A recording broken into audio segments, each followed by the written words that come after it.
Good evening and welcome to the Monday, March 9th Maplewood City Council meeting. I always like to start the meeting with a topic that's relevant to our city.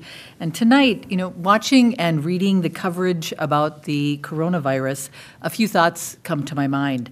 The first one being, as the mayor of the city, are we prepared here in Maplewood and the East Metro side of the cities if we have confirmed cases in our community? Now, although the current risk is low, I want to let our residents and our business owners know that the city is prepared and that we are working very closely with our partners at St. Paul, Ramsey County, and Minnesota Departments of Health.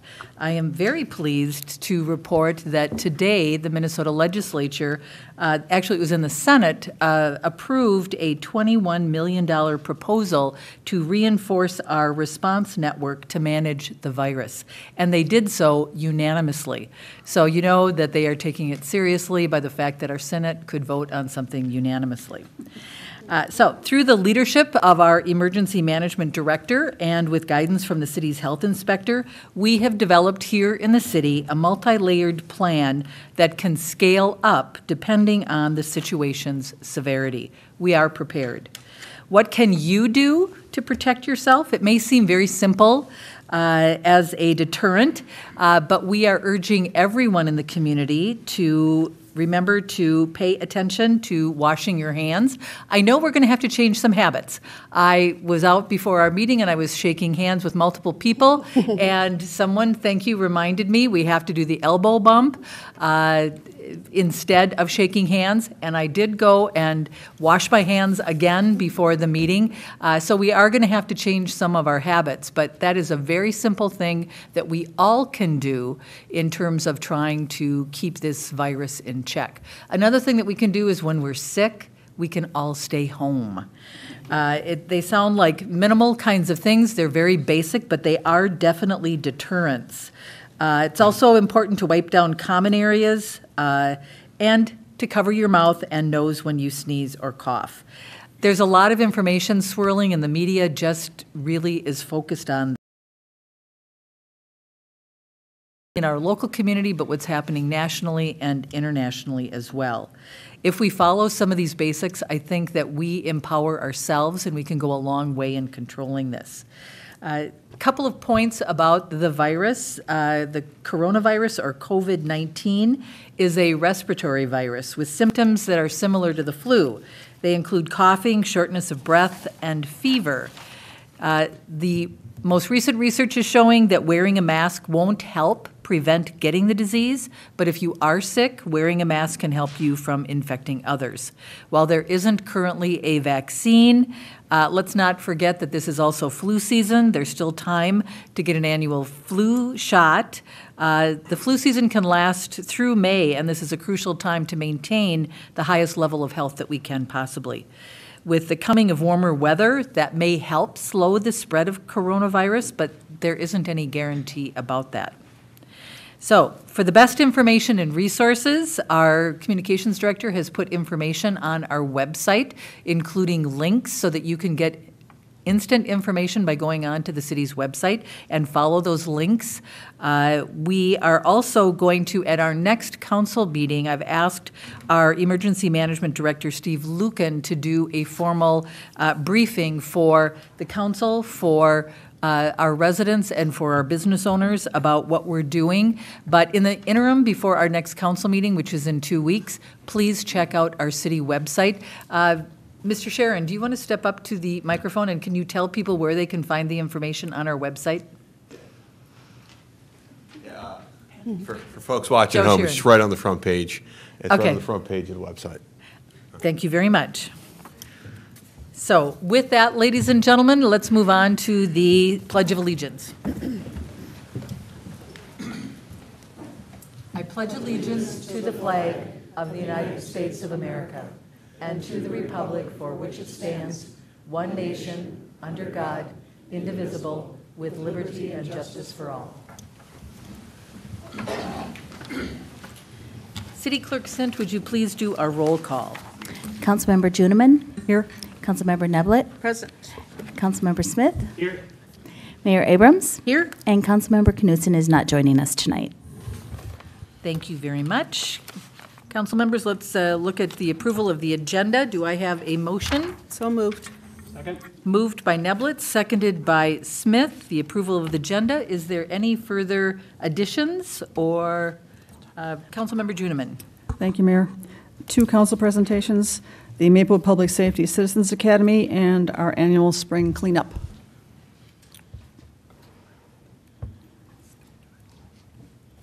Okay, I'd like to add the tree sale and also the, what's happening at the Senate this week. I'm testifying down there on behalf of the city on a bill. Councilmember Neblett. Thank you, Mayor. I'd also like to add the Fix-It Clinic that's coming up. Okay. All right, it's already been moved and seconded. Approval of the agenda as with the additions to it. All those in favor? Aye. Motion passes. Moving on to the approval of the City Council workshop minutes. Is there a motion? This is the February 24th City Council Manager Workshop. So moved. Second. Moved by Neblett, seconded by Juniman. Approval of the February 24th City Council Manager Workshop. Any further discussion? All those in favor? Aye. Motion passes. On to the City Council meeting minutes for February 24th. Is there a motion? So moved. Second. Moved by Neblett, seconded by Juniman. Approval of the February 24th City Council minutes. Any further discussion? All those in favor? Aye. Aye. Motion passes. Moving on, next, under appointments and presentations, City Manager Coleman. Thank you, Mayor Abrams, members of the City Council. The council calendar is meant to provide an update on upcoming agenda items and work session schedule, as well as our many upcoming community events. At our next meeting on March 23rd, at our workshop, we'll hear from our MORE team. That's our internal organization working on racial equity, and then a Public Safety Department annual report. At the City Council meeting, I had on there that XL Gas was going to come and talk about the replacement project. They are now unable to come on March 23rd, so we'll reschedule that. What we do have at the council meeting is an update from our partners on the Rice-Larpenter Alliance, and to give us an update on what they're doing. On April 13th at the workshop, we have the Ponds of Battle Creek update. Those will be staff from Ramsey County to talk about where we're at with that process or where they're at. And then April 29th will be the City Council Staff Annual Planning Retreat. With regard to some of the things that we've been asked to work on with the council, T21, we're still waiting to see if the legislative session bears any fruit on that. So far, we don't see too much happening on that topic. The pedestrian safety plan, we'll have an actual vote on that at the next meeting on the 23rd. We did have that on workshop at our last meeting, and we're prepared to share that ordinance with you and ask for your support on that. Local option sales tax and construction sales tax exemption legislation. We're not working on a local sales tax option, so I'll cross that off, but we are working on a construction sales tax exemption legislation. You're going to talk about that, I think, in a little bit. And then I did add, the mayor pointed out that we forgot to add this to the list, but we did talk about doing some research on abandoned housing ordinances that are done in some Minneapolis and St. Paul, and seeing if other cities address that issue. So we'll get back to you on that. I would just point out on our upcoming community events, we've got a couple of things that are, I think, significant or I can talk about a little bit. On the 23rd, we're having a ribbon cutting for Ramsey County Workforce Solutions Career Lab. And that, I think, is a really good program that the county put together, and they're using what used to be a restaurant in the library to create that career lab there. I think that's a really good use of that space, so we're looking forward to that. And then just looking a little bit further ahead, on April 18th is our annual spring cleanup day. So with that, Mayor, I will take any questions or hear anything that you'd like us to work on your behalf. Councilmember Smith. Thank you, Mayor. Really appreciate the work that's been done on the pedestrian policy and very supportive of the work that's been done. I think I might like for us and council members pipe up here, but I know it's hard for you, but I would love to see maybe a little clearer action plan of how are we going to start enhancing the correct crosswalks where we need to a little bit. I worry a little bit that, for sure I know we'll put this into new street projects.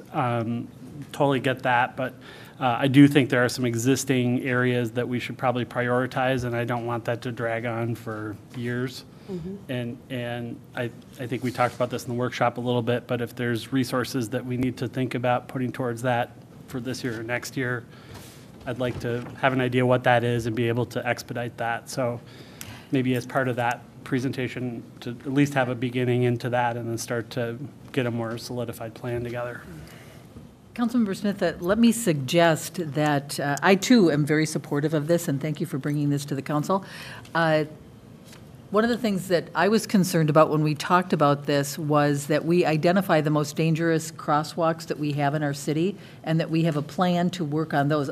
We'll do I'm sure staff will do as we do our 3 road projects for the summer, that we'll address crosswalks at that point. But I think my priority would want to be that let's identify the most dangerous crosswalks and then have a plan on what we're going to do to implement those. But we may need to give staff a little bit of time, maybe maybe a month, to then come up with a plan on how they identified those and what they're going to do, so that we don't want to hold up this ordinance because we may be.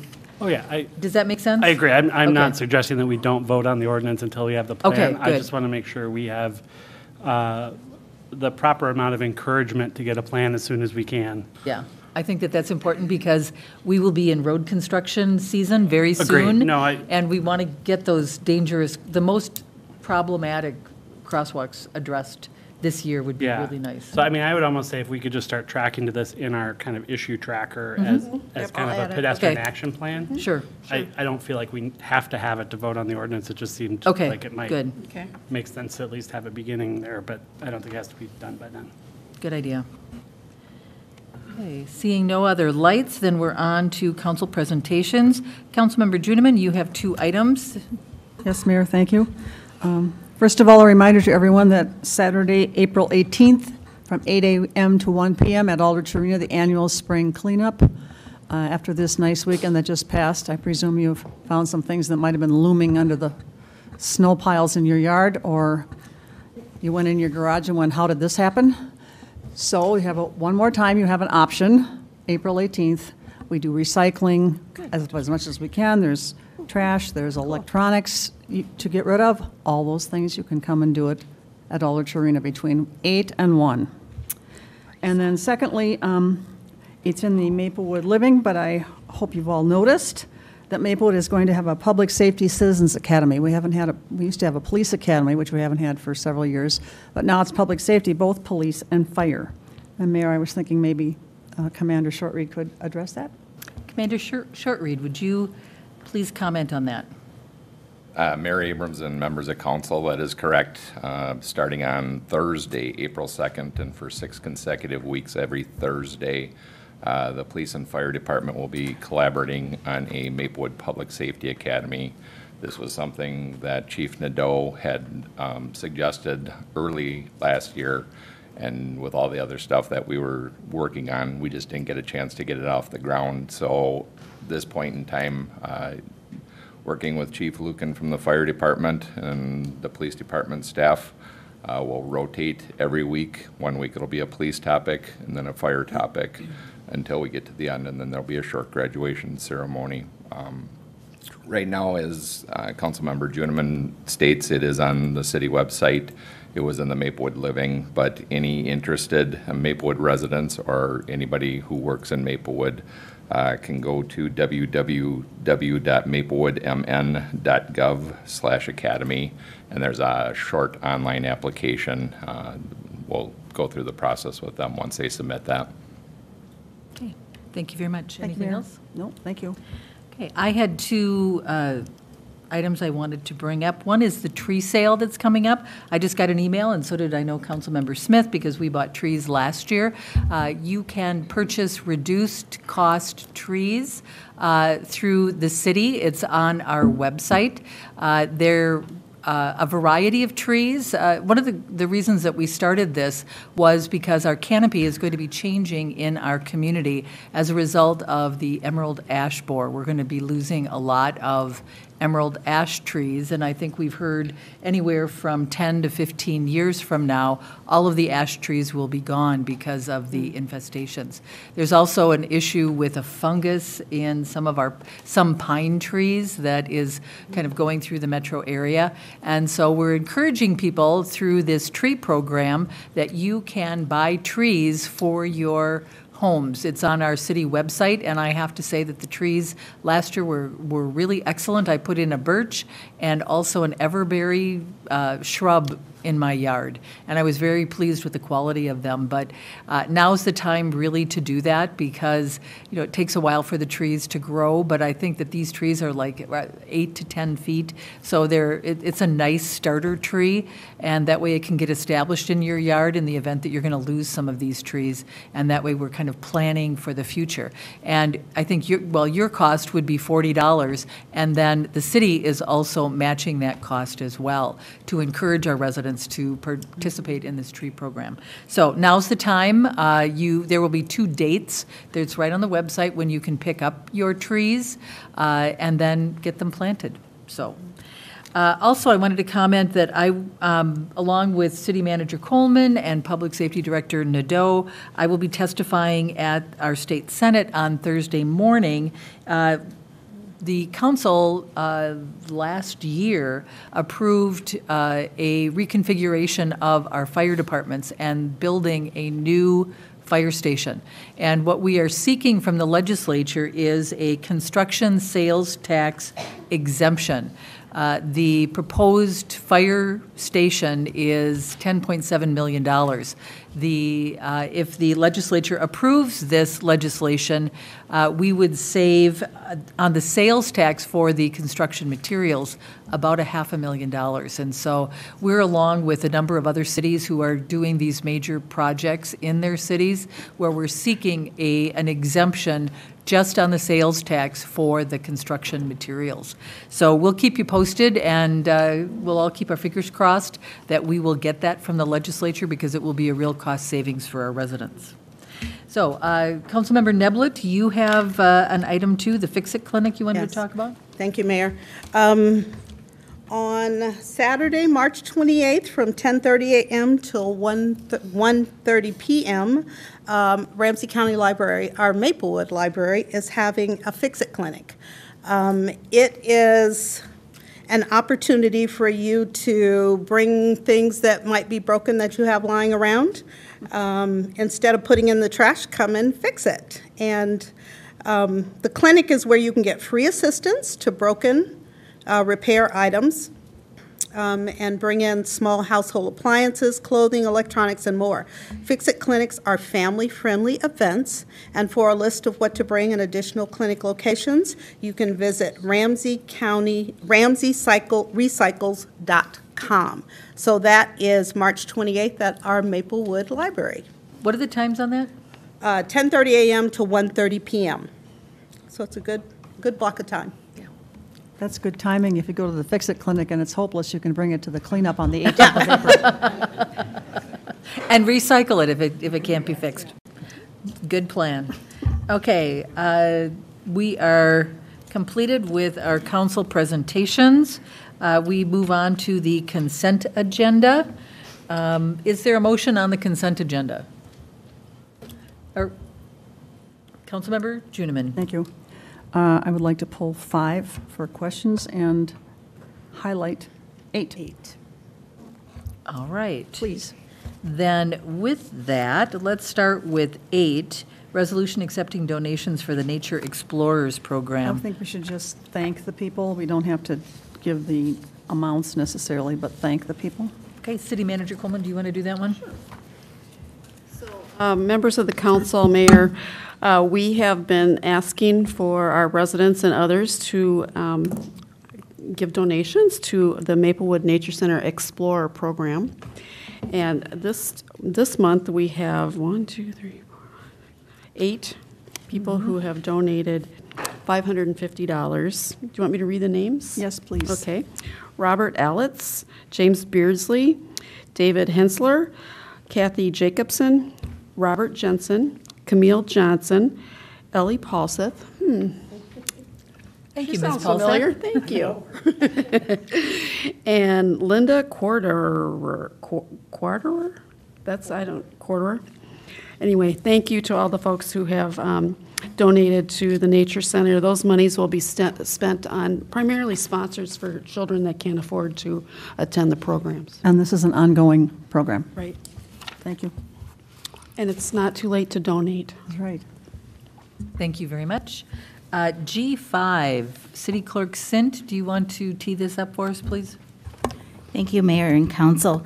So the city has received an application for an off-sale intoxicating liquor license from, so that Van Combo Inc. can take over the ownership of Big Discount Liquor. And a background check was done on the owner, Ms. Graves. She is here in the audience to answer any questions if you may have them. Nothing was found in the investigation that would cause us to deny the license at this point. Okay. Ms. Grave, do you want to come up to the DS, please? To the microphone, excuse me. Do I face you? I'll face the audience. You can face us. Okay. Welcome to the City Council. Tell us a little bit about your business, please. You want to know the current now business? So I work for my brother-in-law at the liquor store at Shakopee. I run there for 2 years now, and I did the order inventory. So pretty much me and my sister splitting. I pretty much do the wine and liquor. But before that, I worked for Walgreens for over 15 years as an assistant manager. Okay. So he asked me, hey, do you want to work for me? So it is a good schedule for me because then I have 2 kids. It's probably flexible for me to work at the liquor store. I work pretty much like 3 days a week. So managing all of that, but pretty much full-time. So I work like 10 hours a day. But I probably, going forward, picking up more shifts. Yes, so any other questions? Thank you, Ms. Grave. Just 1 second. Councilmember Juniman, I'm going to turn it over to you. Thank you. You have worked in liquor store before. I used to have my own liquor store. I would say back 10 years ago. Okay. Before I worked for Walgreens, I used to have the store over there when I just come from Cambodia in 1998. So I have my aunt at the store before. So I kind of know how the business go. So as part of the business, you are aware that you have to be very careful about selling to people of the correct age? Yes, I actually check everybody ID. Okay. You need to keep doing that because in Maplewood, we're really not very nice if you sell to somebody underage. At least I'm not. Yeah, yes, So it's it's really important in this community. yes. So I want you to know that. I want you to take it very seriously. And anybody who works for you needs to be trained as well. For sure, yes. I do notice that in the staff report, it indicates that you are going to be meeting with Chief Nadeau. Yes, I think I make appointment with him. Okay. It's supposed to be like today, but I think he was busy or something. Yeah, Yes. he was gone. I think he's not available today, but it's important because, as Councilmember Juniman indicated, we want to welcome you to Maplewood, but also recognize that we take sales to minors very, very seriously. Yes. So, Thank you. you bet. Is there a motion? Thank you very much. I You can- move consent agenda items G1 through 8. Second. Moved by Juniman, seconded by Neblett. Consent agenda items 1 through 8. Any further discussion? All those in favor? Aye. Motion passes. And now we move on to, I think, the reason why most of the people are in our audience tonight, the Menards project at 2280 Maplewood Drive. What I'd like to do is kind of explain to everyone who is here what's going to be happening so that we're all on the same page. I know you're here and we have a lot of different opinions about this and a lot of questions about this project, and I want to make sure that we work through this in a very logical way so that we can hear everyone's points of view.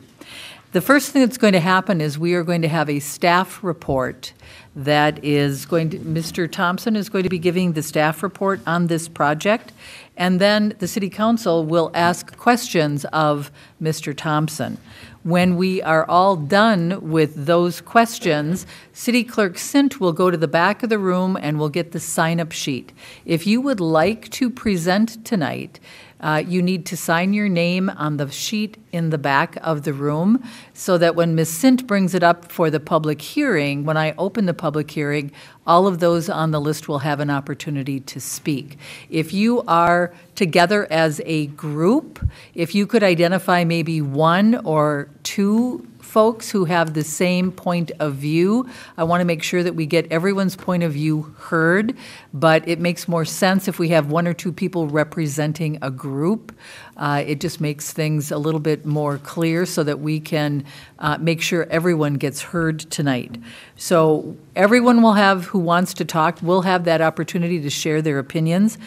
When we're done, when we've gone through everyone's point of view, there'll be while you're up there at the microphone, there will be a clock over in front of City Clerk Sint with 3 minutes on it, and she'll start the timer running, and you'll have 3 minutes in order to share your opinion.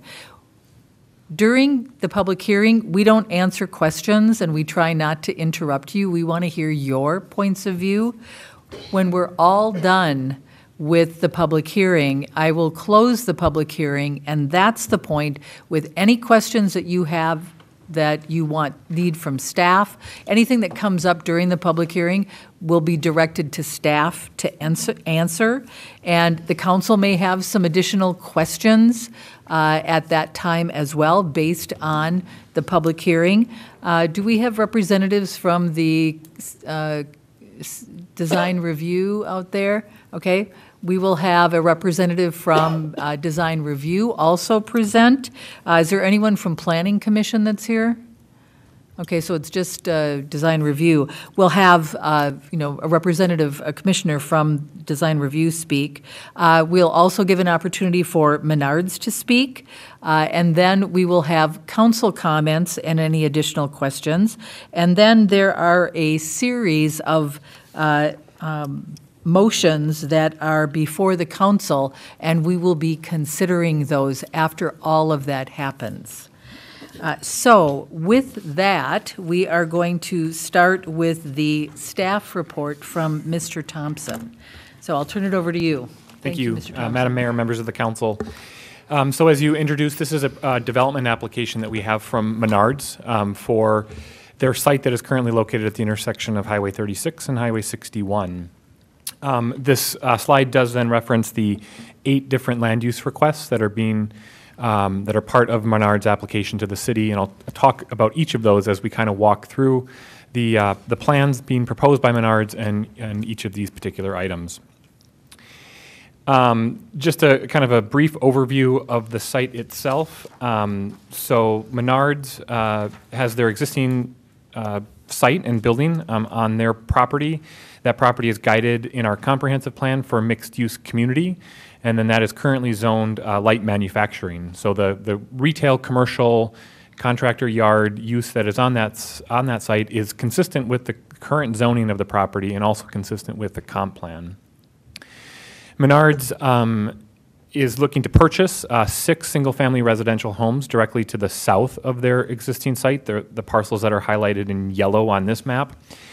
They're proposing then to demolish those 6 existing homes on those properties and then combine their existing site and those parcels into one parcel for a redevelopment for a new Menards project on that site. So the scope of the project includes the confines of both project areas and would include the complete demolition of the existing building, the existing warehouse, and all the site improvements and construction of a new Menards on those properties.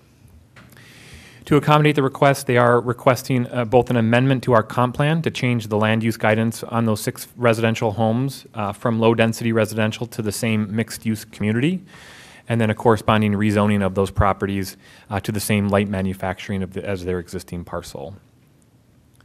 And then, as was noted in your report, just to highlight that those 2 particular development requests do require a 4/5 approval of the council because they are changing the land use and zoning from residential to commercial.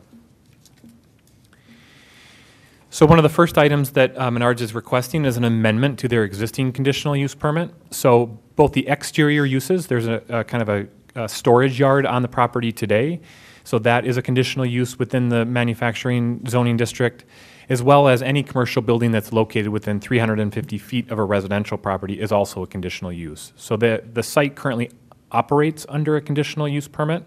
So they're requesting amendment 1 to reflect the incorporation of those 6 residential properties into the parcel, but also to recognize that this is an updated site plan and has some different site components.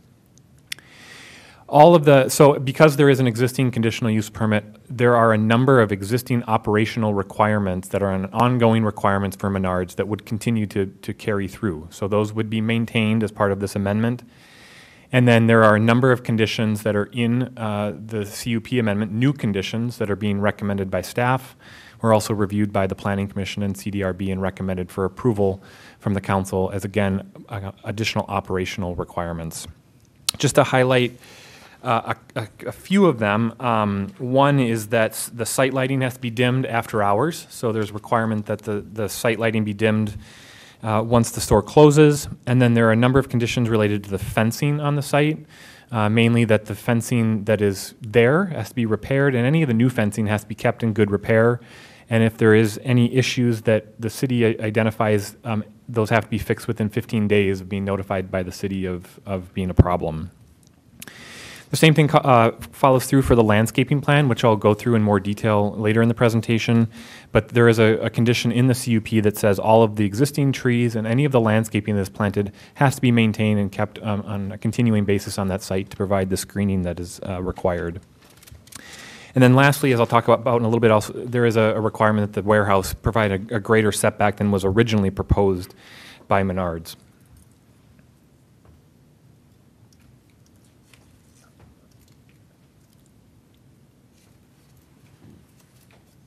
Stuck.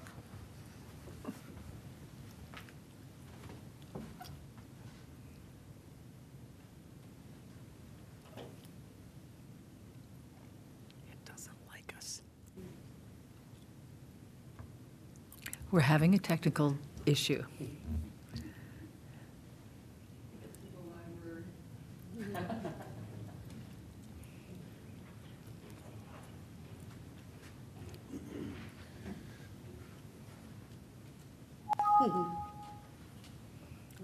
Speak to us. Continued Roll. technical issue.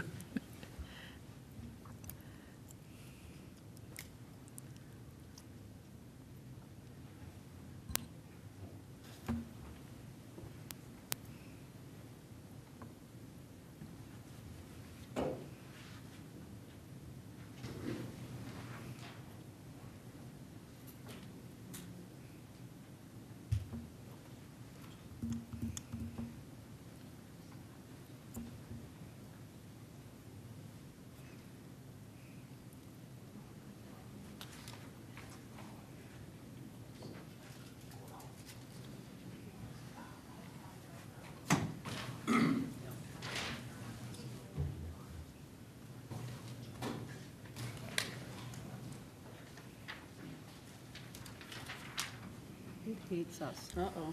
We're going old. We're going old style. Computer's frozen, so we're going to go the old-fashioned way. Okay. For technology. Yes. It's wonderful when it works. When it doesn't, it's inconvenient other way. There we go. There you go. Thanks, Steve. So this slide just shows the original site plan that was submitted by Menards. I do want to just to highlight that this plan has changed from the original development application, but this was the site plan originally submitted and originally reviewed by the CDRB and the Planning Commission. Just wanted to highlight that the the application originally included a request for 6 different setback variances. So those are what are highlighted by the A through F on this slide, just noting the location of the 6 setback variances that were requested, and noting that 4 of those were adjacent to the single-family residential neighborhood to that kind of surrounds the south, east, and west sides of the property. Go to the next slide. That's the right one, thank you. So this side then just reflects kind of what the staff's recommendation is, what's reflected in the revised plans by Menards, and also what's reflected in the council's resolutions that are before you tonight. The main highlight is we do recognize that there are some practical difficulties on this site that do warrant some variances, and some of those practical difficulties are there is an underground pipeline that runs, kind of bisects the property diagonally, and has some restrictions around what can be constructed in that pipeline easement. There's also a unique configuration of the lot, and then there are a number of non-conforming aspects of the property. So some of the building today and some of the storage yards don't meet the requirements.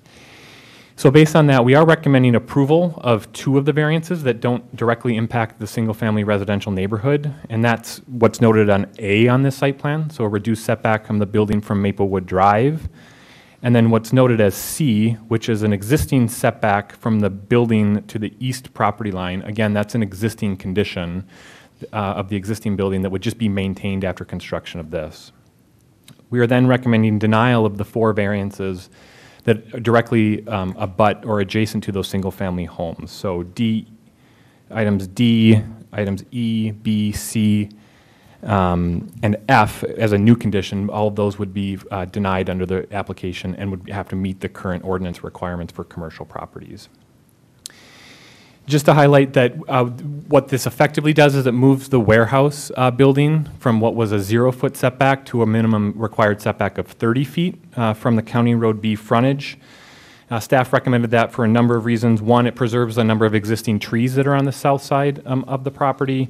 2, it does provide a greater area for landscaping, again, which I'll go through when we go through the landscape plan, and then results in that that portion of the warehouse building being approximately 150 feet from the residential properties on the south side of County Road B, or the actual residential structures on the south side of County Road B. On the next slide.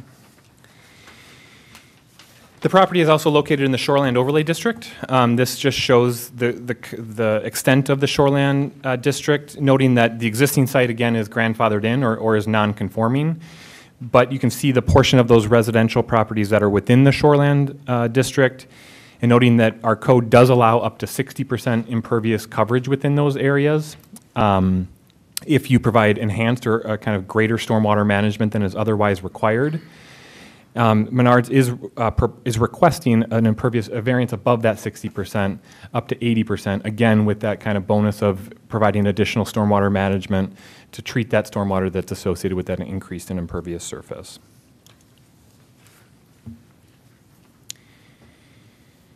So this is the proposed site plan that's in your packet from Menards.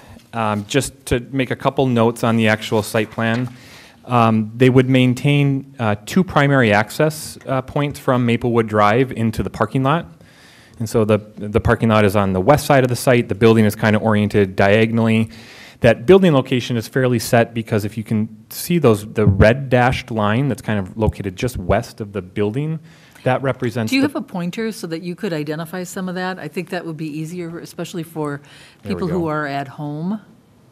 Those red dashed lines reflect where the underground pipeline is underneath the property and where are there restrictions on what can be located within that area. Okay. And then to the east and south of the building is where kind of the outdoor storage yard is. So that's where they have, additional building materials and materials that are sold by Menards in an outdoor area surrounded by then a fence. And then on the far south side is another building, a detached warehouse building that again includes building materials. And that's actually a drive-through building. You can actually drive through those lanes to pick up materials from the yard. And then the access to those storage yards for vehicles is along the east side of the building. So that's where there is a second curb cut there on Maplewood Drive, or third curb cut, to provide vehicle access to that storage yard. And then you'll also just see, kind of in the blue color on this plate, where the 3 above-ground kind of surface stormwater treatment ponds are located. What's not shown is there is a substantial underground chamber underneath the parking lot, which provides additional stormwater management for all of the impervious surfaces on the property. Can you just comment, since we've got this slide up already, is any of the proposed stormwater systems present today? Mayor, no, there's very minimal to none, really no stormwater treatment of the impervious surfaces on that property today, and it's approximately 95% covered by hardcover. So there is a substantial enhancement and improvement to the treatment of stormwater after construction. Thank you. If you can go to the next slide. So I know it's hard to see the actual building elevations. Let me make sure I'm on the right slide here. These have, in your packet, we did provide you with the most updated building elevations. So when the CDRB reviewed this the first time, they tabled the request and directed the applicant to come back with some revised plan with some enhanced or improved building materials. And so these are the resubmitted plans, which show kind of a darker red brick base on the building, but are continuing the use of a block material on kind of the lighter tan color that's on the top of the building. And so, as well as kind of having a green metal band across the building. This was a significant conversation at the CDRB. So if we go to the next slide, they were focused on really the elevations that face the public, that are really visible from the public. So the west elevation, which you would kind of think of as the front of the building, the north elevation, which faces 36, and then the portion of the building on the east that also would be visible. So the CDRB's recommendation and staff's recommendation is that all of the block material be switched for a brick, so that the entire facade of those, again, just the public-facing portions of the building are entirely brick, maintaining the kind of the red, darker color on the base and then a tan color on top. In addition to that, they requested that the banding material just be enhanced, especially around the entrance to the building, that the metal be swapped for a superior building material such as brick, stone, or wood. And then lastly, they did focus on the warehouse building elevation, so because that would be visible from County Road B. Again, the primary material there was a block. That the CDRB's recommendation and staff's is to change that material to entirely consist of brick. If you go to the next slide. Is there one on landscaping? Oh.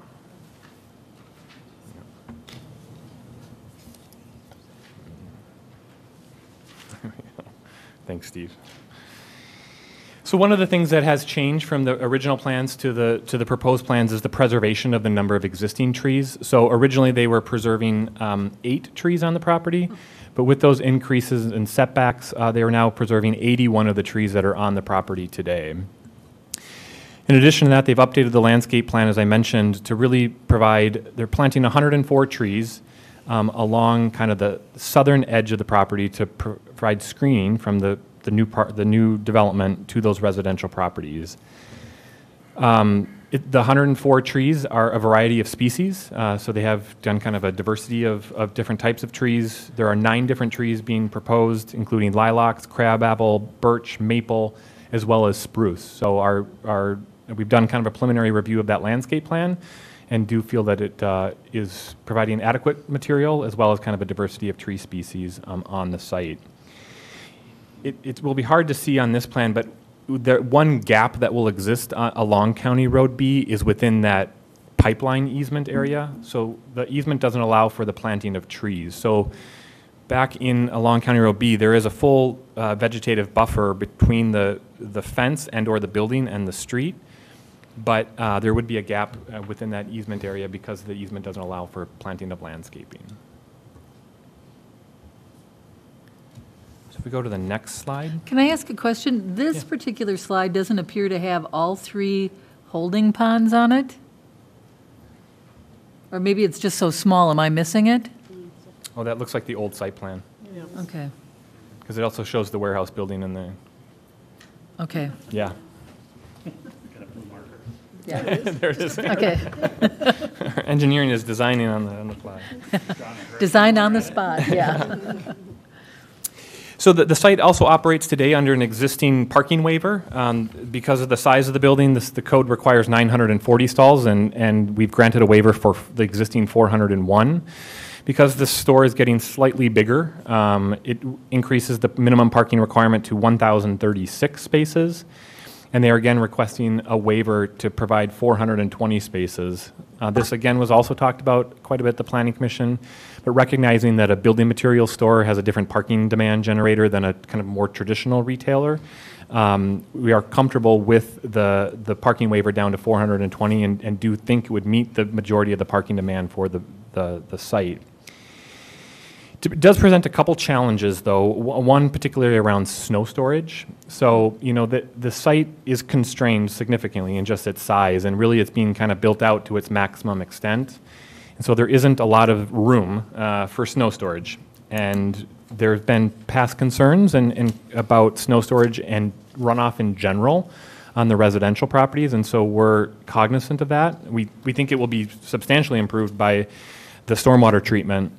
So we are recommending a condition in there. Given those two conditions, one, concerns about runoff, and two, the limited amount of parking, we have included a condition in your resolution that would say there can't be any snow storage along the south property line, so in between the parking lot and those residential properties. Secondly, it can't obstruct any drive aisle or parking lot or parking stalls, again, because of the reduction in the number of parking lot stalls.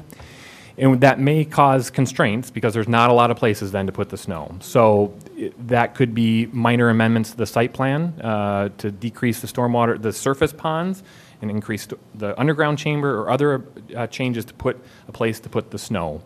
The other alternative that isn't operational is they would have to haul it off in larger snow events to make sure that there's not a runoff concern and that there is sufficient parking. So you go to the next slide. So this is the last development application. It's actually the subject of the public hearing tonight. So the Planning Commission held the public hearing on all of the development applications that I've spoken to so far, except for the easement vacation, because that public hearing actually occurs before the council. So what this means is there are some unused public utility easements that are highlighted in yellow here on this map that are, because they're consolidating in the site and they're not needed for public purpose, they're requesting that those utility easements be vacated or just relinquish those easements, and then we, as I have said, our city engineers reviewed it and determined that we don't need them for a public purpose, and so it would be in the public interest to vacate those. So then, Steve, the last slide is just to highlight again that the Planning Commission did review this and recommend approval with the conditions that are outlined in your packet. The CDRB also reviewed it with those additional conditions about building materials, and there is a representative here tonight from the CDRB. So what we're requesting is first that the council hold the public hearing and then consider the 5 motions that are included in your packet, which would adopt and approve all of those 8 development applications that are being requested by Menards. And again, noting that the first one, and B and C, do require a 4/5 vote for approval for adoption. So with that, Mayor and Council, I'm happy to answer any questions that you may have on this application. Okay. Council members, do you have questions of Mr. Thompson? Okay, I'm sure we'll have plenty after our public hearing. I'm here. Councilmember Juniman. Thank you, Mayor.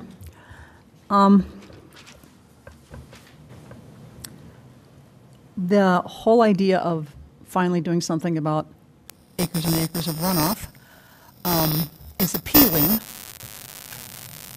but it sounds like the bulk of it, at least, will be part of this underground system. Is that correct?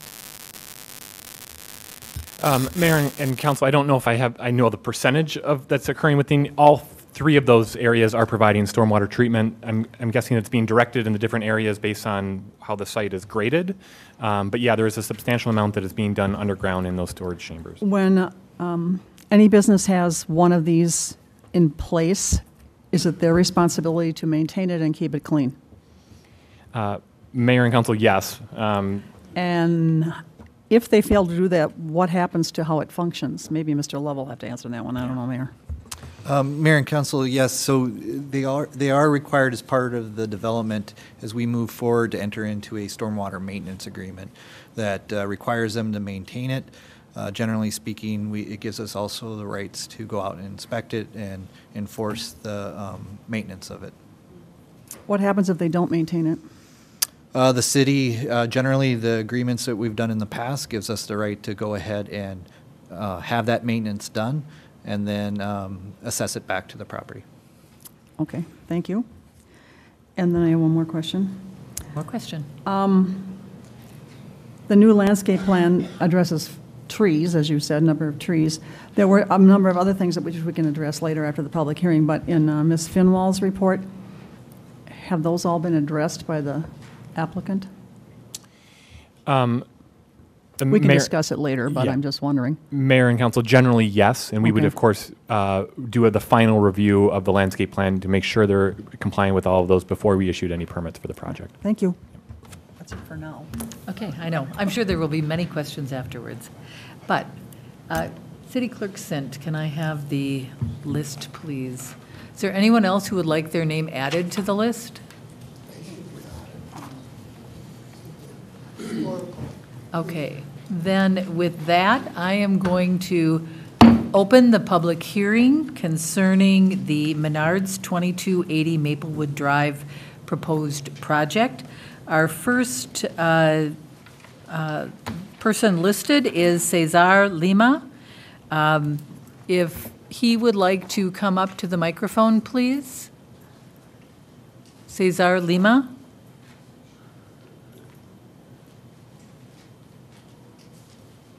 Okay, I don't see Mr. Lima. We'll come back and see. Maybe he stepped out. Mr.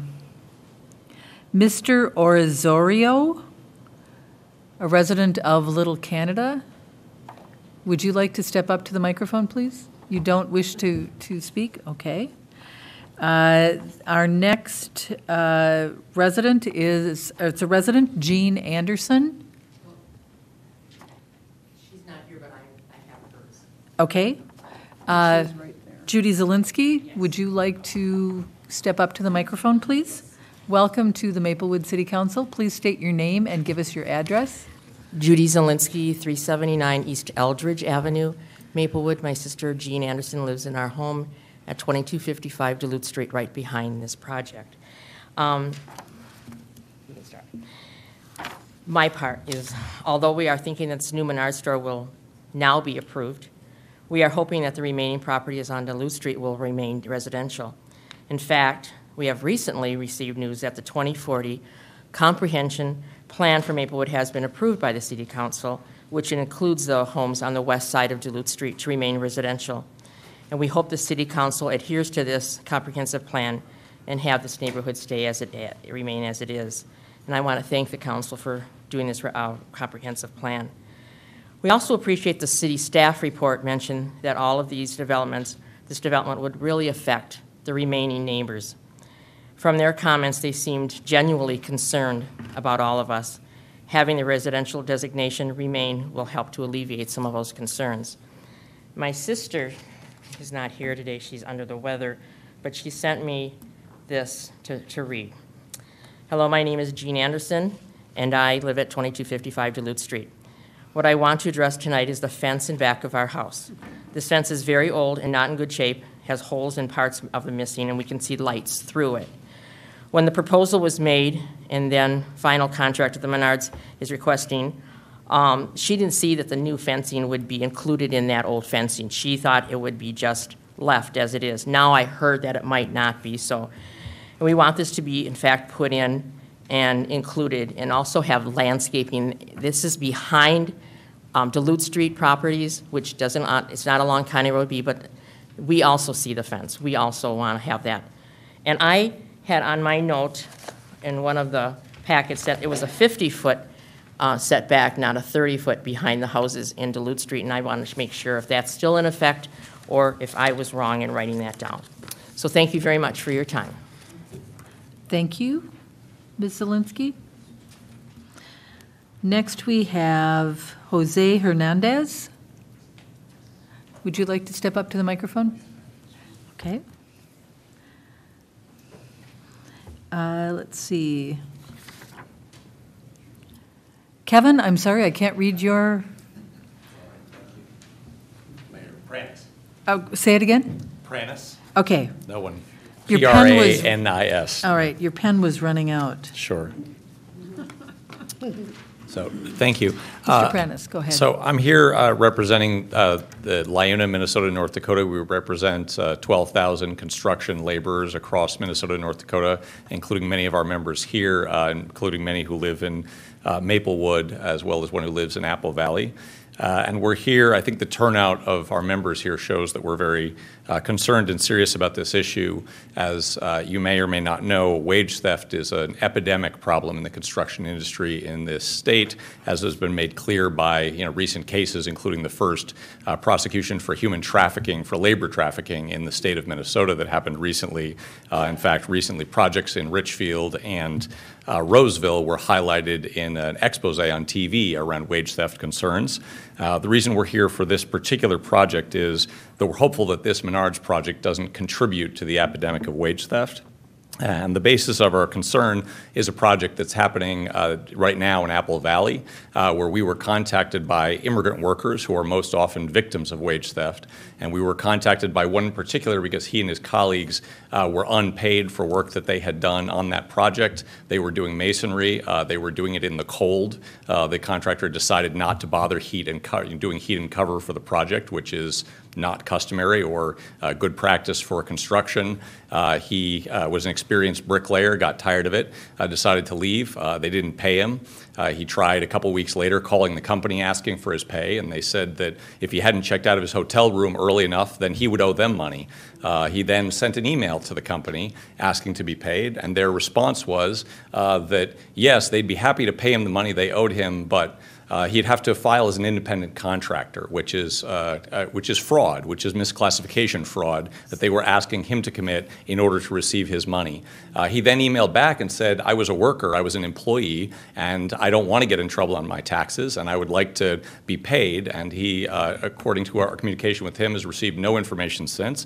I have copies of his email, the email he received from the company asking him to fraudulently apply as an independent contractor that I can provide to this group, as well as his sworn testimony that he provided. He's in Iowa right now and unfortunately can't join us. I apologize. The sworn testimony is in Spanish, and it didn't occur to me that everyone who is not current on their Spanish will provide you an English copy of the translation of that. But there's a very important issue of stolen wages and misclassification, as well as construction quality issues. We did attempt to contact Menards about this and received no response. We're certainly hopeful this is an issue Menards wants to resolve. We are not opposed to Menards. Many of our members shop there. I think they want to save big money at Menards, but they don't want to save it on the backs of workers who are literally being unpaid weeks and weeks after their labor was done. And this is not just any contractor. This is a contractor that Menards regularly uses and contracts with directly, not through the general contractor. So it's an issue that we believe Menards can address. And lastly, we believe that while you are not responsible for enforcing wage theft, the city has an obligation to do due diligence on these projects. We would hope that you would properly investigate this and make sure that this will be addressed before moving forward on the project. Thank you. Thank you. Mr. Pranis. I have copies. Can I hand these to someone? Certainly. If you want to give them to the city clerk. Thank you. We have Sam Crosby next. Welcome, Ms. Crosby. Thank you, Mayor, members of the council. My name is Samantha Crosby, 1133 County Road B East. Thank you for taking public comment tonight.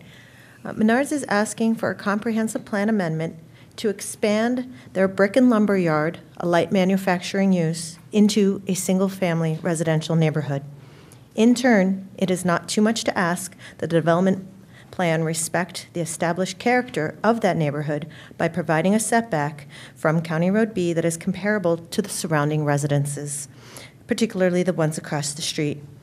Their building is about 3 times as tall and about 8 times as long as any single-family residence, and the trees won't be mature for 20 to 30 years. If you could lessen both the immediate impact and the long-term impacts to the remaining neighbors and still have a new Menards, why wouldn't you? Thank you. Thank you very much. Deborah Dupre?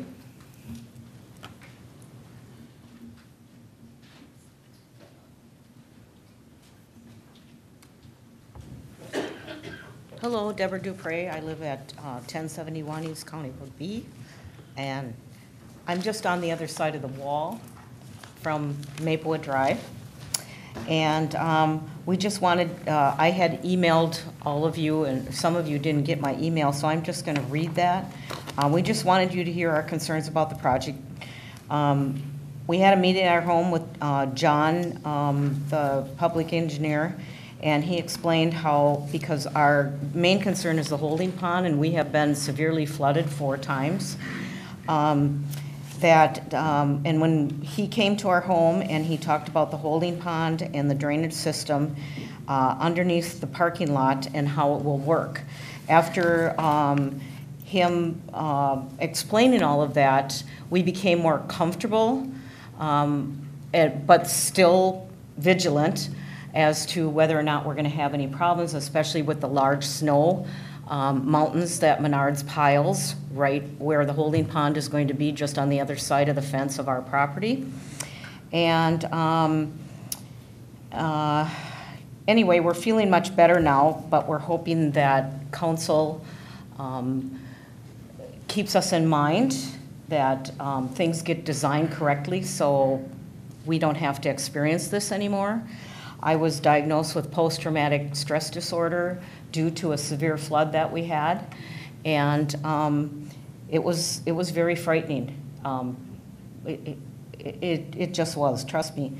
On another note, Menards' architect made testimony that they would maintain physical appearance on the neighbor's side of the fence, and the new structure facing County Road B. We've lived there since 1986. And our side of the fence, which is their property, really has never been maintained. What we do is we go up there and we cut and cut and cut. But some of the trees are so large, they're hanging over the fence, they're hanging over our yard, and we just would like some maintenance there and possibly some removal of some of those trees. It doesn't have to be all of them, because that's where that large number of trees is coming from. When they gave testimony about that 71 trees are going to remain, or whatever the number was. 81. It's because they decided not to cut down those trees that are just on the other side of the fence from us. And they're all cottonwoods, they're messy, they're, like I say, they're hanging over. And they're actually hanging over one of our buildings. So anyway, we'd like to request that the area be cleaned up. There's a lot of buckthorn back there that we've been trying to maintain. Oh, darn it. And I'm trying to go really fast. And so anyway, we would like to advocate to continue to have the pines that are on Menard's side, because it gives a nice visual buffer on both sides of the fence. Okay, so just one last thing. When we're talking about the vacation of the easement, which runs on our side of the fence, does that mean that the fence is going to be moved closer to us, or what does that mean if you approve to vacate it? We'll get an answer for you. Right. Thank you. Thank you. Next, we have Kathy Dupre.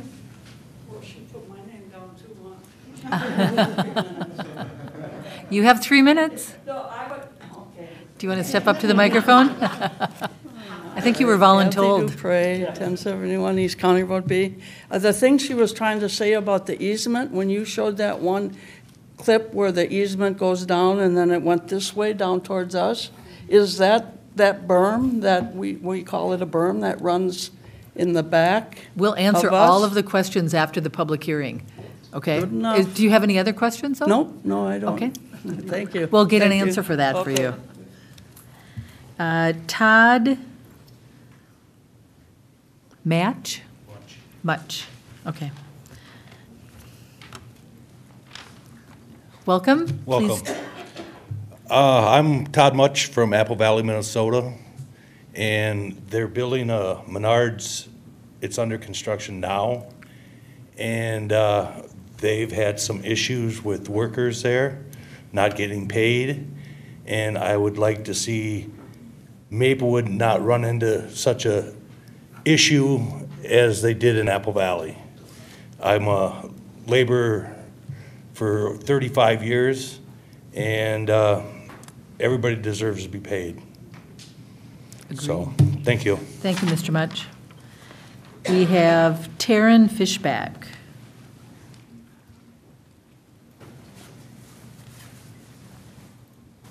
Hello. Good My evening. name's Your Taryn name and your Fishbach. address, I please? live at 1127 County Road B East. I am actually a current neighbor of Menards, and I've lived there for 11 years, and they have been wonderful neighbors. I actually, a week prior to the proposal of their project back in 2018, had a company come out, flag the yard, and I was looking to add on to my home. So it wasn't something that I was trying to move away from.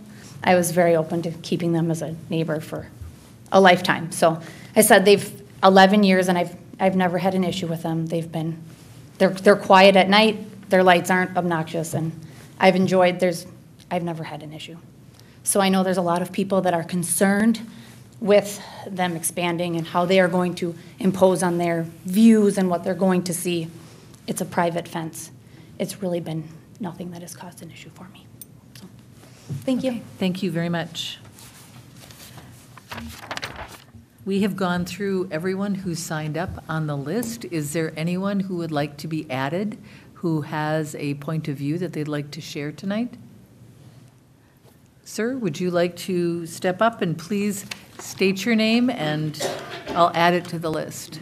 Hi, my name is James Eng. I am a construction Just laborer. wait 1 second. I want to get this down for the, so for the official record, James? James Eng, E-N-G. Okay. Mr. Eng, thank you. I live over in North St. Paul, just a few miles from here over by Silver Lake. But I do use this Menards quite a few times. All I want to say, I'm a construction laborer. I'm here with other members of my local. I don't have a pure orange shirt, I'm sorry. But I do have my laborer's jacket. But all I want to say is when this is to be done, I want union workers. You know, no non-union, please. So we have carpenters, laborers. I saw an iron worker here earlier. Electricians. I just want union people to do the work because they have the training and they'll do the job safely. Okay, thank you very much. Thank you very much. Anyone else? Is there anyone else who would like to speak tonight? All right.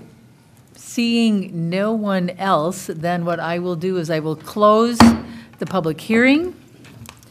And we have a list of questions that we're going to go through. Let's see. One of the first questions, Mr. Thompson, has to do with the zoning along County Road B. That, I think it was Ms. Zielinski who talked about County Road B. Tonight, it's proposed that the, I'm trying to get my directions straight. I'm sorry, Duluth Street zoning, you're right. Okay. Can you talk about the zoning concerning Duluth Street? Certainly, Mayor and Council. So there are actually two things that control land use in the city. One is our comprehensive plan, which is kind of our long-term plan for land use in the community. And the second is zoning, which kind of operates the day-to-day operations of a site. So all of the residential properties that are on the north side of County Road B, between Maplewood Drive, all the way to Duluth Street, and then all the properties on Duluth Street themselves, today, all of those properties are guided in our comp plan for low-density residential and zoned for single-family residential. And that is true. It was adopted that comp plan was also adopted most recently last year when we adopted our new comp plan. So the current request from Menards is to change the comp plan and the zoning for only those 6 residential properties that would be part of their site. There is no request here tonight to change any of the other land use designations or zoning for any of those properties on County Road B or on Duluth Street that are not being part of Menards applications. One of the questions I think that I picked up on in reading through the packet this weekend was that there was someone who suggested that the 6 houses that are being proposed to be purchased by Menards, that somehow those individual residents have been forced somehow to sell their homes. Wait 1 second. Okay, but it's important because we've got people who are watching this on television as well, and I want to make it clear, that's why I'm asking you, can you talk about the process that has happened? And Menards can certainly talk about that as well. Can you talk about that? Sure, Mayor and Council, and certainly Menards can talk about what they did, but yes, our understanding is they have negotiated purchase agreements with those 6 property owners, that they were willing to sign those purchase agreements with Menards to facilitate the future sale of those properties should the city approve this project. But Okay. yeah, we're not aware that anybody, the city has certainly not forced anybody, nor are we Right. aware that anybody has been forced to sign agreements with Menards. Okay, Councilmember Juniman. Thank you, Mayor. I think maybe some of the confusion came from long ago in 18, and then again in December of 19. Some of the people that they didn't go forward with those people, they all got letters saying, would you be interested? And I think that's maybe where that started. And apparently they got enough negatives that they decided to do what they're doing now. And then just one more comment, Mayor, if I might. About the comp plan and the zoning, we cannot put a lasso around future councils.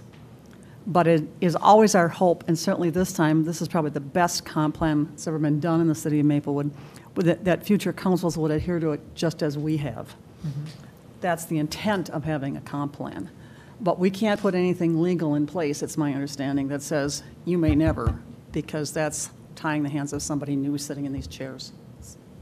Mr. Thompson, do you want to respond to that? Just to confirm, that's correct. You know, we, from the city's perspective, we do a complete, a comprehensive review of our comp plan every 10 years. It's a requirement of all metro communities. So once every 10 years, we go through the whole community and determine what land use designations we want to change and those we don't.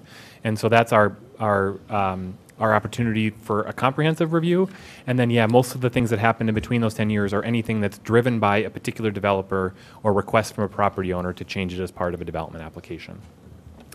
Councilmember Neblett, did you want to say something? Yes, thank you, Mayor. Mr. Thompson, Ms. Zielinski had a question about whether or not there was a 30-foot. We're going to get to that, yeah. Oh, okay. Yeah. I just wanted to make sure, do we have any other questions about this particular issue? Okay. Mayor, just one quick one. About the issue, I'm trying to keep this kind of organized. Great. It's So just talking Rots about and rock. yeah, I know. Trying to talk about the purchase of the houses. Did you have a I'd just comment? like to make a quick comment related to what Councilmember Juniman said, which is elections matter. Yeah. So, you know, as you go through this process this November, just keep that in mind. Very good. Okay, so I think we've touched upon that. There was a question, thank you for that, concerning is the setback 50 or 30 feet? Because I know this project has gone through multiple designs, and I want to make sure that we're talking about the most updated one. So is it 50 or 30 feet? Do you want to explain that? Sure. So, Mayor, to simply answer it, it's 30 feet. So our recommended condition is a 30-foot setback, and that would apply to the warehouse building from the County Road B property line, as well as the fence. So there's the 14-foot fence for the other portions. So our requirement is both of those have to be at least 30 feet from the property line along County Road B, and that recommendation is based on what the required setback is for a commercial building in that zoning district, should the Okay. rezoning be adopted. Where did the 50 feet come in and the confusion? Can you explain that? Only God knows. I don't know. Okay. I'm trying to clear up all of this because I know that there is some confusion. It was not, 50 feet has never been a recommended condition from staff. Okay. Let's see. Okay. The next question had to do with wage theft and concerning a project down in Apple Valley. And certainly that, making sure that people are paid is absolutely important to the city of Maplewood. Mr. Beatty, could you weigh in on that for us, please, about how that fits into what we're deciding tonight? Because it's been raised during the public hearing. Yes, Madam Mayor, Council, you're right. I think we heard a couple of heartfelt concerns about that, and I think everyone understands the significance of that. But there are things that are within our control and things that are not. What cities do is land use, and so really you're restricted tonight to dealing with the land use issues that have been laid out and been discussed. The labor issues, unfortunately, are just not something the city can deal with. Okay. I can tell you that what I will do is I will be asking Menards to respond to the public comments that we've had about wage theft and problems at another one of their stores. But I'll reserve that until we get Mr. Brenner from Menards up here to talk to us. In terms of going through the questions, there were comments about respecting the character of the neighborhood by Ms. Crosby. Mr. Thompson, do you want to comment about kind of the character of the neighborhood and the elements of this project and how that relates to the character of the neighborhood? Sure, Mayor and Council. So the comp plan specifically talks about that general criteria that land use and development needs to be consistent and not impact the character of neighborhoods. I would say we looked at a number of things. This is largely based on a lot of our recommendations from the original site plan, is to say that those areas of this site that are immediately adjacent to residential need the most close look as we review this application, and that's where we're not willing to grant variances. That those portions need to meet the setback requirements from those property lines, and then there needs to be landscaping and other items to ensure that there's buffering, screening, and that there's a good visual presence from the back side of this development to that neighborhood to the southeast and west of that area. So that's been our focus, recognizing that sometimes for neighbors more is better, but we're dealing. So that's why our recommendation was based on what the code tells us the required setback is, because that's where we start when we review a development application. Okay. Moving on, Kathy and Deborah Dupre brought up the problems of flooding with the residents that are on the County Road B side, the remaining 3 homes that are there. And Dupre's one, I looked at the photographs of the flooding, and it was quite significant and profound. I appreciated your comments, Ms. Dupre, that you feel more comfortable with the 3 holding ponds and the large chamber underneath the parking lot, which is going to address that. But I have a question about a question was raised about piling of snow. I think you addressed this in your presentation, that piling of snow is not going to be permitted.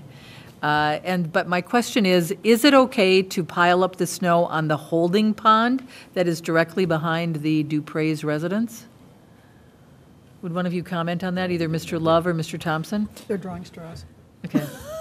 Mayor and Council, so my understanding of that basin, it's an infiltration basin, so I think staff would have some concern of storing your snow in there, because you are introduced to, if you ever see those piles melt off, there's a lot of sediment. So that could lead to plugging of that system, as well as if you have a large amount of snow in there and you have a spring rain like we did a couple of years ago that caused flooding, how that snow is going to take up storage and might block inlets and outlets. So we would have some concern with that. Yes. Okay. So if there is the piling of snow at Menards, now we all recognize that we have snow events, and then immediately, the snow has to be removed from the parking lot and so that there's access. But if there is piled snow in violation of the CUP that we are looking at tonight, what happens with that? So Mayor and Council, well, any condition that's in the CUP that is not complied with would be a violation of the conditional use permit, and that could be brought back before the council for review of the conditional use permit.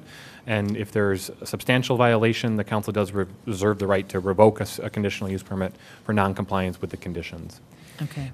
I just want to be clear about the condition, Sure. that we haven't said that there can be no snow storage on the site.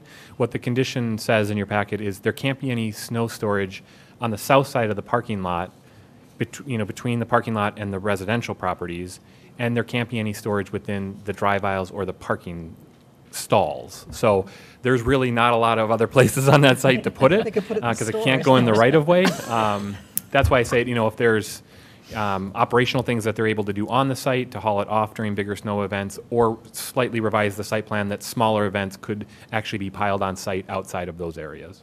Okay. I've looked at the site a number of times, and I couldn't figure out where you pile the snow. But, okay. Thank you very much. I think that answers that question. I want to talk about the, Ms. Dupre talked about the side of the fence with the trees that are hanging over their yard, the buckthorn that is back there. Can you, we have a question about that, about Menards maintaining their own space. I understand, can you clarify that the fence along there is going to be completely replaced? Is that accurate? Correct. Okay, so there'll be a completely new fence back there. Correct. And maybe I should throw this question in because I think they go together. What does the vacation of the easement mean? Because the city is giving that up. Does that mean that the fence is going to move, that that's going to change? Can you explain that? Yeah, Mayor, I'll start, and Mr. Love can weigh in on the details. So the utility easement vacation doesn't have to do with any of the private improvements proposed, existing or proposed for Menards. What it is, it's a public easement or land that the city or another agency can use for public utility purposes.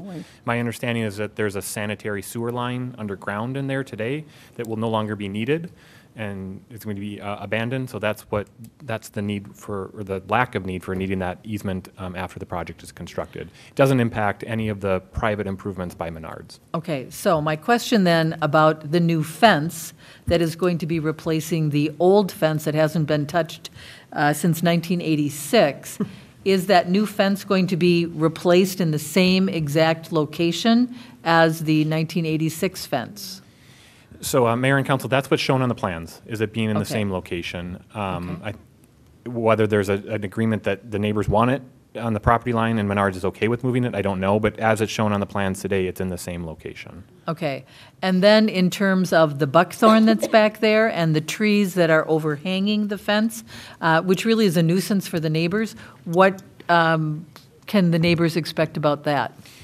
Mayor and Council, my understanding is Menards is agreeable to cleaning up that area as part of their site improvements. And then again, there's a condition in the CUP that requires any landscaping or existing trees to be maintained in good condition and be healthy, and we would look for that on an ongoing basis as well. Okay, and what happens if they are not? Same thing with the other conditions. If there's an ongoing violation of the conditional use permit, the council reserves the right to revoke that. Okay. I believe those are all of the questions that I noted from the residents. Right. Those are all of the questions that I think came from the public hearing. What I'd like to do is invite our representative from the CDRB to come up, please. Good evening. Good to see you. Good evening. My name is Jason Lamers. I live at 2620 Knollwood Court North in Maplewood. And I guess, what do you want me to cover? Well, can you kind of give us a little bit of history Yeah. about the project? And then, we've all read the packet and the recommendations Yeah. from the CDRB. So- Can you explain that a little bit? Yeah, so we've had Menards in front of our board twice. The first time, a significant portion of the building had green roll-formed metal and then concrete block or their concrete brick that they manufacture. And it aesthetically, when we look at the improvements that have occurred on a lot of properties along Highway 61 and along 36, the commercial buildings are using much better building materials, either architectural metal panels, clay face brick, so better materials. So they came back in front of us with a slightly adjusted plan.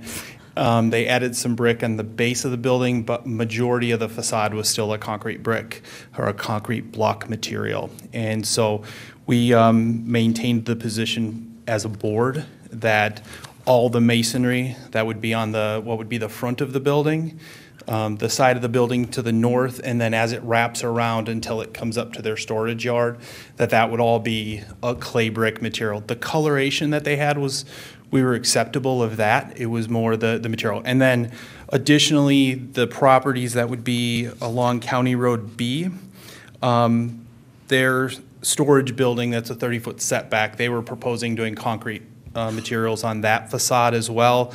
We had a condition added in our recommendation that would be the same clay brick material that they're going to use on the primary building, would be what the residents are going to get on that side of the property. And then the other thing that was added in ours was the very front where they've got their Menards sign. It's a lot of green roll-formed metal.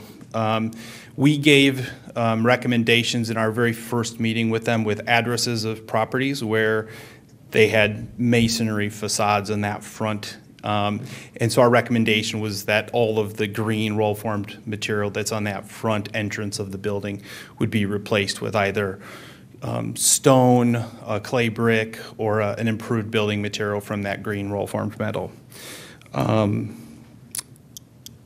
When it came to the setbacks and the vegetation around the site, we feel that the second plan that came in front of us was a noticeable improvement. I do think some of the comments over here around some of the maintenance along that one fence line, some of the maintenance there is a little bit difficult because they have a storage building that's like there's a fence and then a storage building and there's a strip of trees there. And so I think because of the adjustments that are going to happen on this property, I would hope that they're going to be able to maintain those trees. They're going to be far more visible to the parking lot, and I feel like they're going to want patrons coming to their site to have a nice border along their parking lot with the reconfiguration. With that, I guess I'm open for questions that you may have. Councilmember Juniman. Thank you, Mayor. I actually don't have a question, I have a comment. Thank you, thank you, thank you. Once again, I say, where would we be without design review? This is not the first time a corporation has come to us and wants to hand us anything that comes off of their drawing board, and you save us every time. This is why we are a good-looking community. We appreciate your work so much. Thank you so much, and we hope they learn something, so when they go to the next community, they might not try and hand them the first thing off the drawing board. Yeah, and I would just say, the property that nailed it really did a great job. If you go up 61 to the CarMax dealership, Yes. they had come to us with a block building. Yeah. And we held our ground to go with a clay brick, and that is a beautiful, beautiful building that's going to be there for a long, long time. And I think when you look at what this property can be, it can be that same one. Because we're not going to get another shot at this particular property. They're not going to renovate this again anytime soon. So we got one shot, and it's a really prominent intersection. So thank you so much. Thank you. As I would concur with Councilmember Juniman. I know that my time on the council, I have relied so much on CDRB and the hard, diligent work that you do to make sure that the projects are the best projects that we can have in our city, and it does show. It really does. And so I want to thank you for all of your work on this. And I know it wasn't easy, and I noticed that you had to go with several meetings to really before you folks would come up with a final recommendation. So thank you for that. Perfect. Thank you. Anyone else, council members? Anything for Mr. Lammers? Thank you. Have a great night. Thank you very much. Mr. Brenner, it is your time to come and speak to us representing Menards. Would you please give your name for the record? Hello, Nick Brenner, 5101 Menard Drive, here on behalf of Menards. There's a lot said. Do you want to start with questions? How do you want to begin this Well, process why don't you here? talk a little bit about the project? Yeah, all right, We'll give you an absolutely. opportunity, and then Yeah. we can go to questions. Yeah, I'd be happy to. So Menards has been looking at this site in Maplewood for probably 4 years. It's been outdated. We've been looking at options of how to bring this store up to our current prototype. We've gone through a bunch of different alternatives. We contacted numerous owners, trying to see what land was available, to see if we could expand our existing site. I think everybody here realizes that that needs to happen in order to fit our new prototype. We've looked at, excuse me, we looked at alternative sites to this one, but our preference is to stay here in the city of Maplewood and stay at the site. This is where we've been for over 30 years. The community has been very loyal to us. The city of Maplewood has been very loyal to us, and we want to repay that with this investment. So overall, so it was about a year and a half ago I've started making contact with most of the sellers that are selling their houses. It took almost an entire year to kind of get everything wrapped up with them. And we've been really looking at this site in the last 6 months, designing and everything like that. So when we first applied back in December, that site plan that you saw up there was the site plan that we had. And it is largely dictated by a pipeline, as been mentioned. It is largely dictated by the odd configuration of the lot. It is tough to fit our prototype on this. We slanted it in order to do that. It was really the only way we could make it work. Otherwise, if you put it straight north and south like it is today, we were clipping part of our building because of the right-of-way on Maplewood Drive. So we came in and we asked for what we thought was our best operational plan. That's what made the most sense for us. Based off city comments that we got in the staff report, based off comments I got from the neighborhood meeting that we held, we decided to essentially agree to everything that the city has asked for. We agreed to increase the setbacks. As mentioned, we had a 0-foot setback in County Road B East. It's now 30 feet. There's an additional 20 feet of green grass between the curb line and that right-of-way, so there's about 50 feet of grass in that area. We agreed to increase the setbacks along all the residential, and the biggest thing was that one of the biggest comments we got from the neighbors was the elimination of that southernmost access drive that kind of went on the south side of that retention pond. We agreed to do that. We weren't thrilled about doing it, but we thought it was a big enough issue for the community and the city that we agreed to do that. So there are a lot of things that we compromised on that doesn't necessarily make it easier for operations, but we did it because we want to get this project done. And we thought those were big things that this community asked for, and we wanted to comply with those. So we essentially have agreed to everything the city staff has recommended and a lot of the comments here from the neighbors. And I didn't hear a whole lot of negative comments from the neighbors, and I think that speaks volumes of how much we have done to work with them to make this a successful project. Obviously, there is still a little bit of a, I wouldn't say disagreement, but a little uncertainty surrounding the building facade. And I can get into that now, or we can punt that a little later, depending on if you guys want to ask more site-specific questions right now, and then we can transition into the building facade part, or I can jump into it now, so whatever you... Why don't you present what it is that you want to present, and then we'll follow up with questions, okay? Absolutely. That works for me. So I know many of you have heard this spiel before, and if not, you can hear it for the first time. But Menards is a manufacturer. That's how this company got it started, how it got started. Mr. Menard started building pole barns in the 1960s, and since then he has graduated and added on truss manufacturing, concrete block manufacturing, steel roofing and siding, concrete, countertops, cabinets, plastic decking, pre-hung doors, and more. Those are all materials that Menards sells in its stores, and that's essentially why Menards became the retail store, because that was the outlet to sell those manufactured goods. Today we have over 14 manufacturing sites across the Midwest, employing thousands of people. Number 15 right now is being built in Southwest Ohio, and number 16 we're going through approvals in Northeast Ohio. These are very big projects, and they're very important to our company, and manufacturing is the heart of this company. That's how it got started, and that's where it remains today.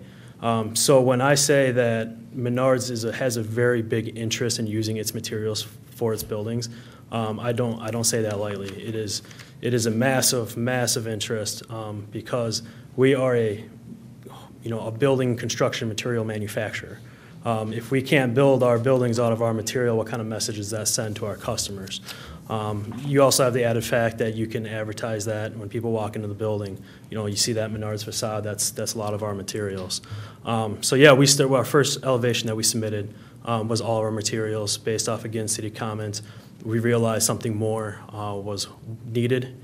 So we went ahead and we upgraded, added columns, added parapets, added all those things that we do across the Midwest to get the deals done. Based off the last CDRB meeting, brick was still a major topic. We don't manufacture brick. We don't like putting brick on our buildings anymore for obvious reasons because we want to use our block products. But looking at the community here in Maplewood, I drove through and looked at a lot of the facades. I'd say maybe 60% of the commercial buildings here have some brick on them. The other 40% don't have anything. Of the percentage that do have brick, most of them have limited brick that's extremely limited to about a runner along the bottom of the building. So seeing that, and we wanted to try and compromise and meet in the middle. Obviously, the city of Maplewood's over here. We want an all brick building. Menards is over here saying we want to use all of our materials.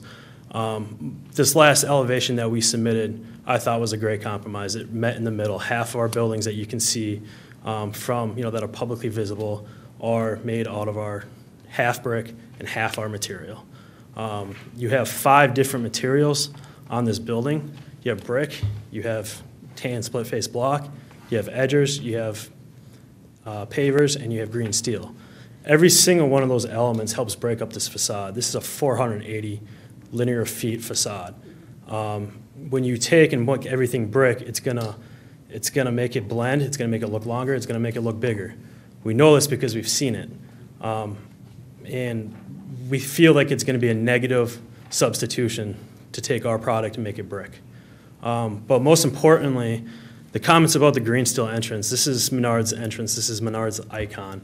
You go to any store here in the Twin Cities, you're gonna see our green steel entrance. I'm not quite sure why all of a sudden that's a bad thing. You can go through, I said all through Twin City locations, you can go through all the Midwest. You're gonna see the green steel entrance.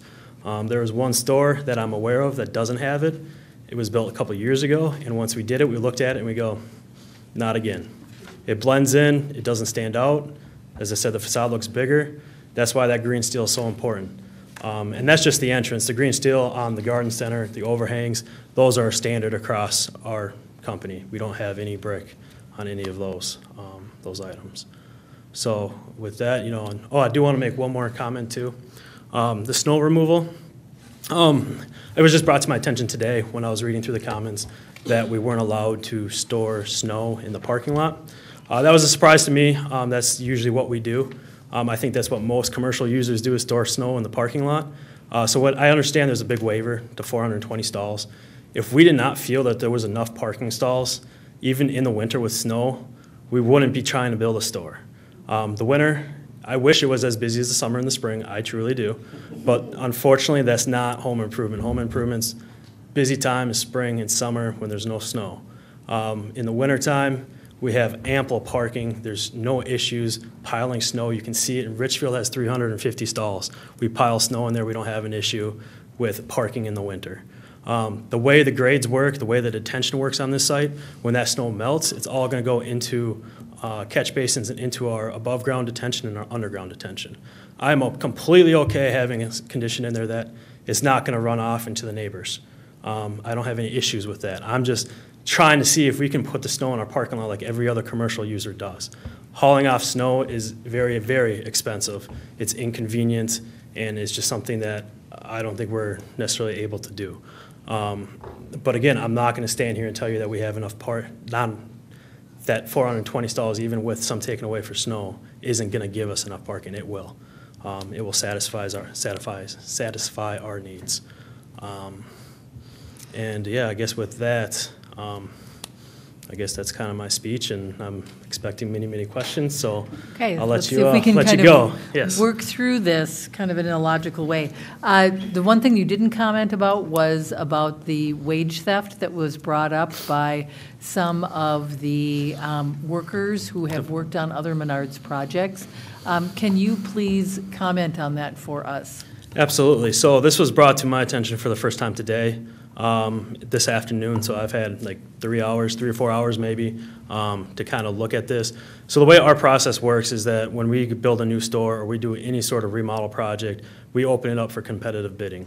Any company can go and bid, and typically if it's everything's the same scope and the qualifications are there, we're gonna hire usually one of the lower bids. Makes business sense. Why would you spend more to get the same product? When we hire this, we bid out for the general contractors. They are the ones responsible for hiring the people underneath them, and we have our direct contract with the general contractors. From what it sounds like the general contractor may not have paid an employee or two. This is the first time we've heard about it, and now that we know about it, we can go and ask the general contractor and figure out what's going on. But Menards itself is not directly involved with the payment of those employees. So I don't know any more than that at this time. My construction department, the manager of that department was not aware of anything as of today. It's something that we'll look into and make sure that people are getting paid, because we're with you. People that work deserve to be paid. There's no excuse for that. But unfortunately, sometimes contractors and other people don't do that, and we need to know, and when we know, we do push the envelope. If you were to determine that any contractors, general contractors that worked on other projects did not pay people for their work, what is Menards' philosophy, or what is your position on that? What would you do in terms of permitting them to bid and get a contract to work on a project up here in Maplewood? That's a good question. I think that's a very long answer. I'm not in our construction department. I don't know the exact answer to that. I think it's very difficult to know when you get a bid whether an employer or a contractor has had issues paying people before. If we hear about it, obviously it's a red flag, and we probably don't use them, because that's the last thing we want, is for people not to get paid and liens get filed on the property and go through it. It's expensive. It takes a lot of time, and we want to avoid that when all possible. But when we hire a contractor and we don't know that and it ends up coming up, then we have to deal with it. But in terms of initial vetting, we do what we can, but we don't catch everything under the sun, especially with newer contractors. Okay. Given the information that you've been provided tonight about what's been characterized as potential wage theft, will you bring that information back to Menards? Already have. Okay. And I can talk to these gentlemen here, get a business card, and we can get some contact exchange, and we can work with them to do it. Okay, thank you. Yep. I want to clarify a question. This is the time, council members, if you have questions for Mr. Brenner as well. I've got a list of questions, so we'll just start with this, okay? Absolutely. In terms of the fences, are all of the fences that are going to be, on the south and east side, I have to picture all of them. Be replaced? Absolutely. Will all of the fences be replaced? Yes. Okay, and they will all be maintained? Yes. Okay.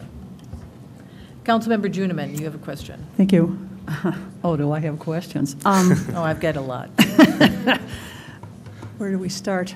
Fencing was an issue for me as well. Okay. And it's always interesting in this position, because very often people who come here in your position haven't been here before and don't know what somebody else said, and so on. And I always start from the position is what you see is what you get, and that's what we're starting with. And those fences that are there now have never been okay, and they have never been maintained. And so you are saying they will be maintained.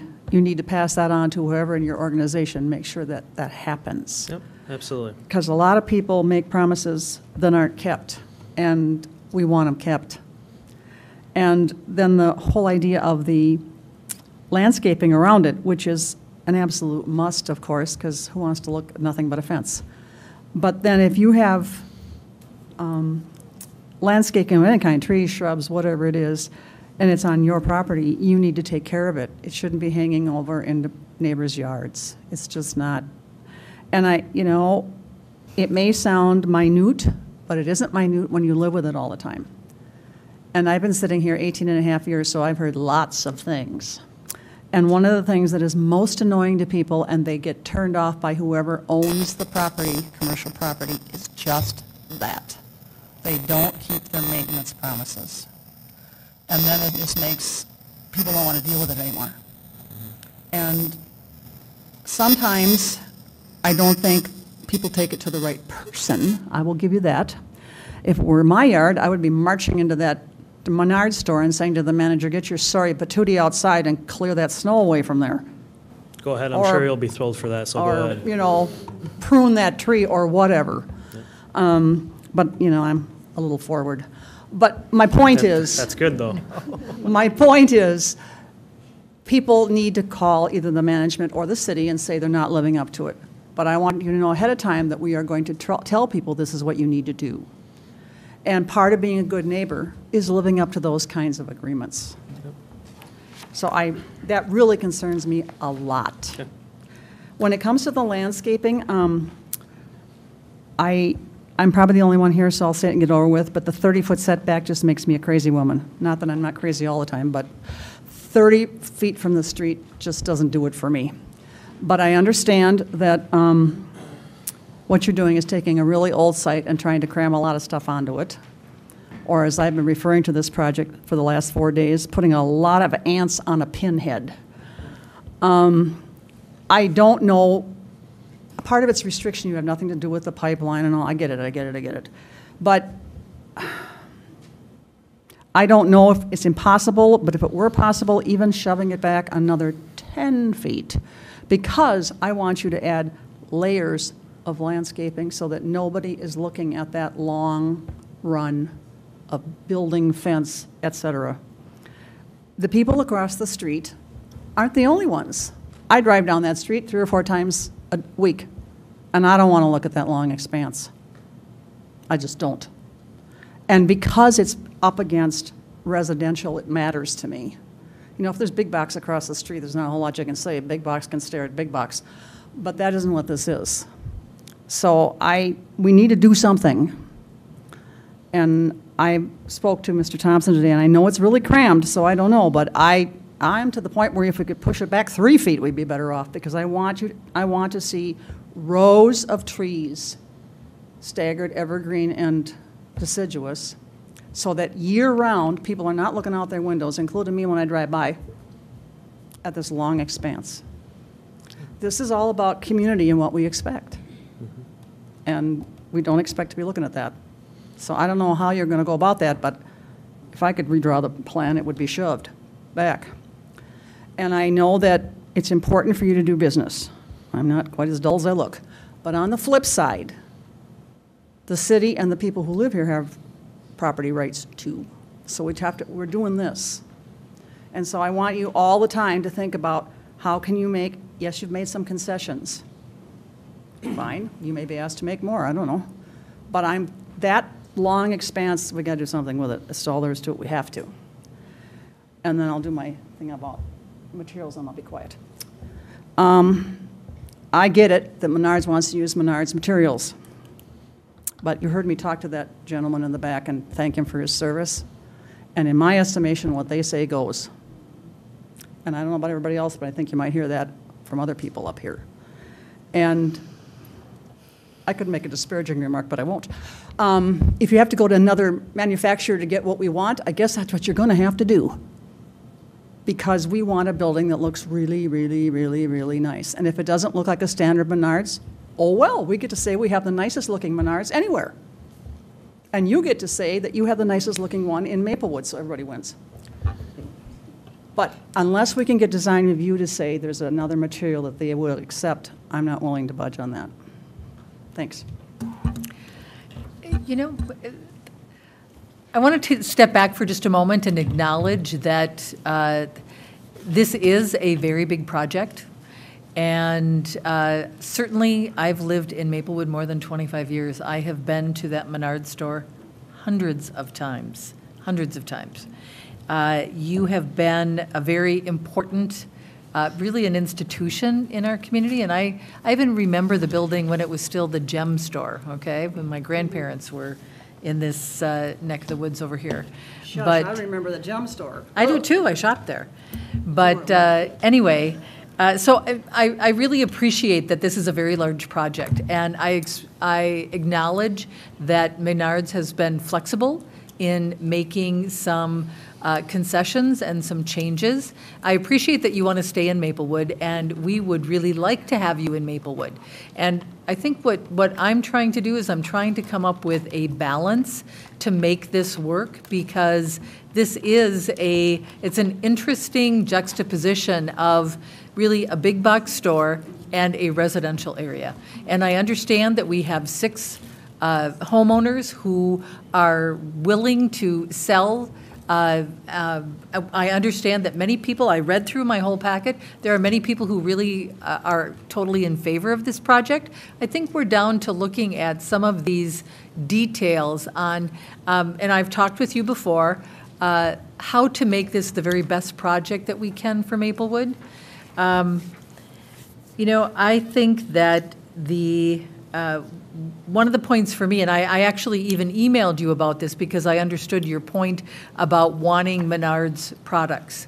I have relied on the Community Design Review Board because of their design and their vision for our city to keep this, to really get the best projects that we possibly can. The very day that I met with you and talked to you about this particular project, I happened to be in West St. Paul. And then I emailed you and said, I was just in West St. Paul on business, and I saw the Menards store there, so I drove into the parking lot, and the whole facade is all brick. And I understand your response was that project was done 10 years ago. That's not something that Menards would like to continue to do. But I think that, I'm sticking with the Community Design Review Board on that, in that they believe that is the very best material that we need. I also understand your green signs. I understand branding, that this is your brand. I don't want to interfere with your brand when it comes to the green, because that is something that says Menards. But, you know, I'm with Councilmember Juniman on the idea of the brick. That, you know, this was something that we went around with CarMax down the road, with some of the other car dealerships along the way. I understand your point that, you know, maybe 60% of our buildings have brick, but those are older buildings that don't. Our Design Review Board is so consistent and always wanting to find the very best materials. And so what would be your thought if this is that a sticking point for Menards, that this idea of brick on those, because you really are the gateway into Maplewood. You are at the join, you know, where 36 and 61 join together there. It's a very wonderful location for you, but it's also really kind of an entrance into our community. So what's your position on the brick? Well, the green steel entrance is a huge deal. I can't stress that enough. Right. That is very important. I said only one store that I'm aware of doesn't have it. Right. So I think that is absolutely a sticking point. The brick on the facade, I can't give you a definite answer. You know, I can bring it up. I think what, you know, would be a possibility was the areas that we have brick on our facade, if we ran those up to the rooftop and kept our sienna colors, our edgers, as the columns, because that gives you a different material. It gives you something else, a different color, makes it stand out. I can't stress that adding the brick, I do feel, takes away from the building. I can't stress that enough, whether it's Menards materials or not. And if that is the direction that you guys are pointing me to, is that you're okay losing that additional concrete block looking material and replacing with brick, then that's the direction you're going to give me. But I would ask, if that is what you guys are going to go to, at least let us keep the green steel, at least let us keep the columns, And I would actually recommend that we keep the back of the warehouse as well. We can add some more edges to the back of that. We can add much more landscaping to help cover it. But we would ask that if you're going to make us do more brick on the building, the Menards building, keep it at that. And let us have a couple of those as compromises. And that gives me a talking point to go back to my superiors, my management, my ownership, and say, we didn't get what we wanted, but they gave us something.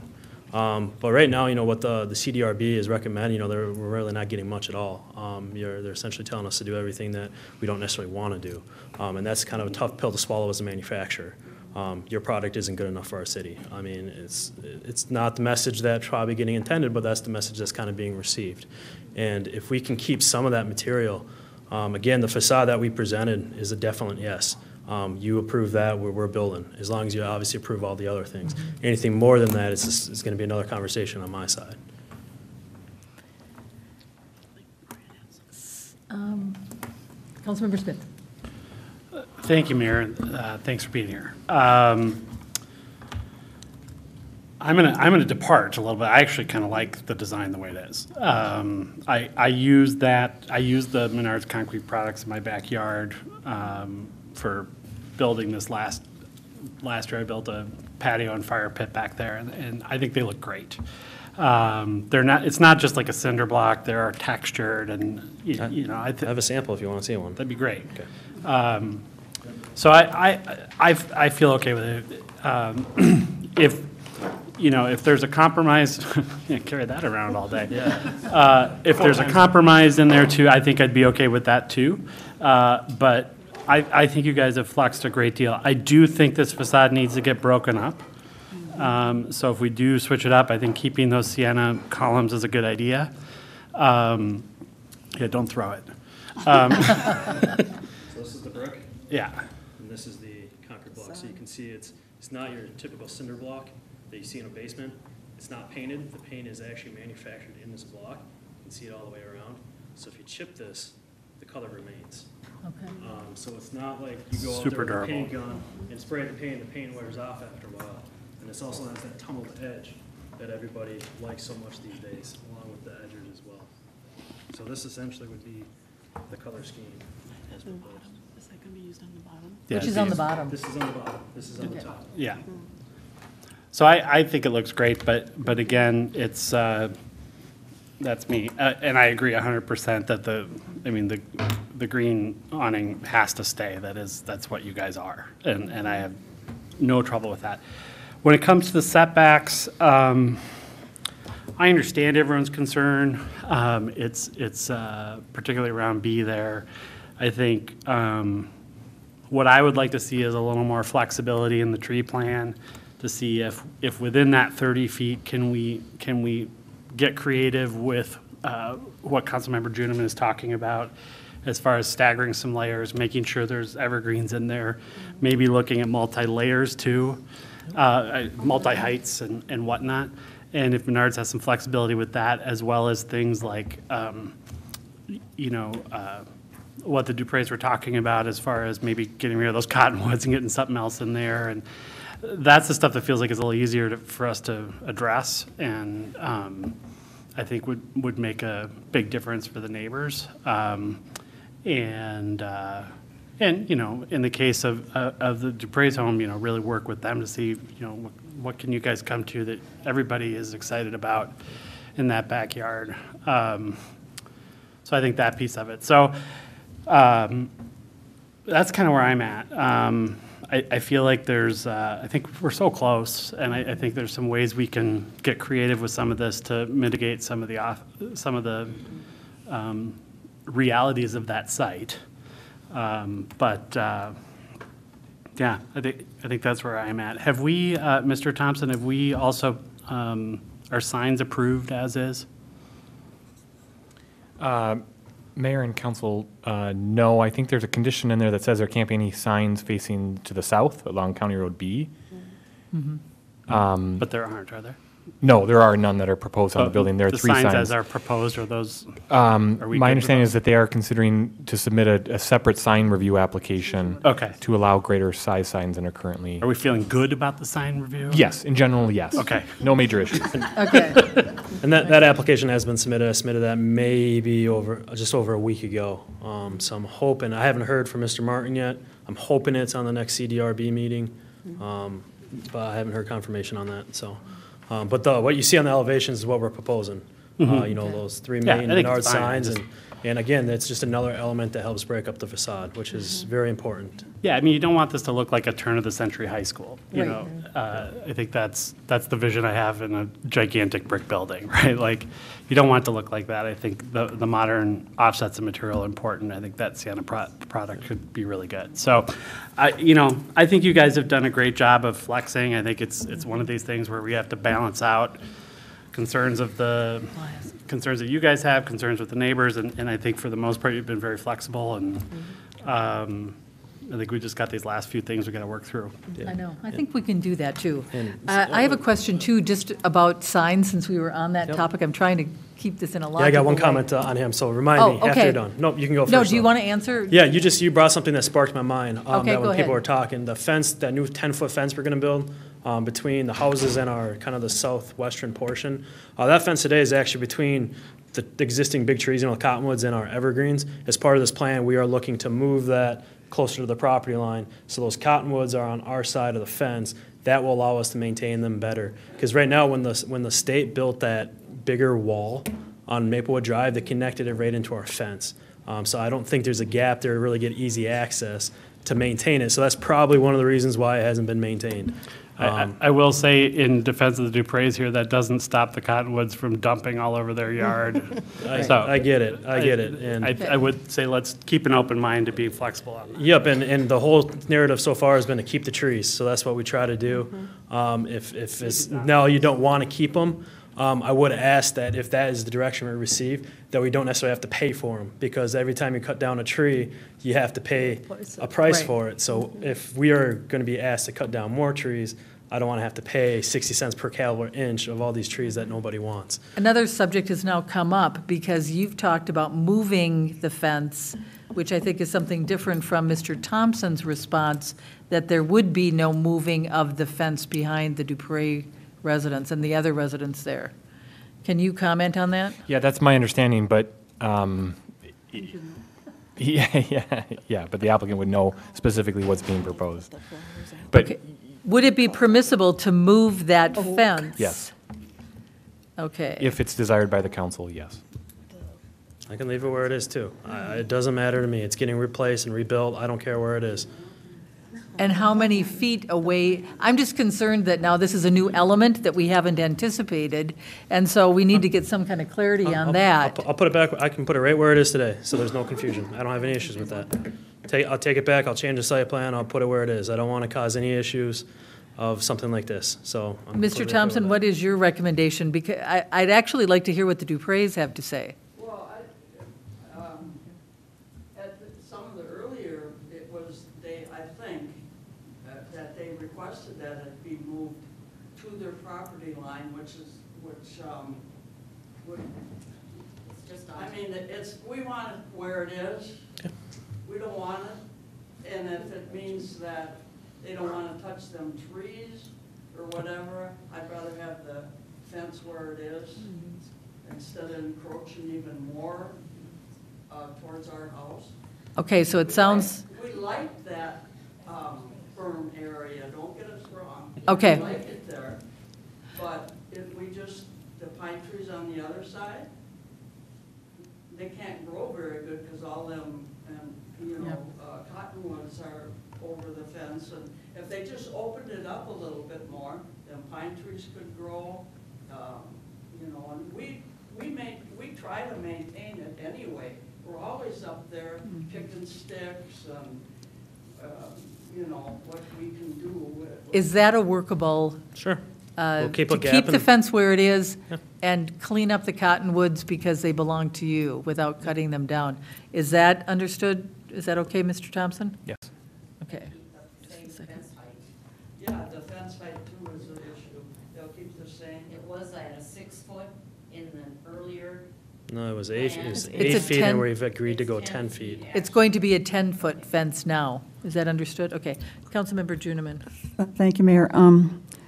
When it comes to this tree business, if they get in there to clean up and some of those cottonwoods are in the way, I think we need to have Mr. Thompson or Nick talk to Sean, because she's the one who's in charge of the environmental piece, about tree removal is usually of significant trees, and if they're actually a problem, I'm not sure that they will get charged for removing them, but that has to go to the environmental people. But I again, because it's an issue, Okay. I think she should be involved in that. Yeah, we don't knowing charge for what- buckthorn.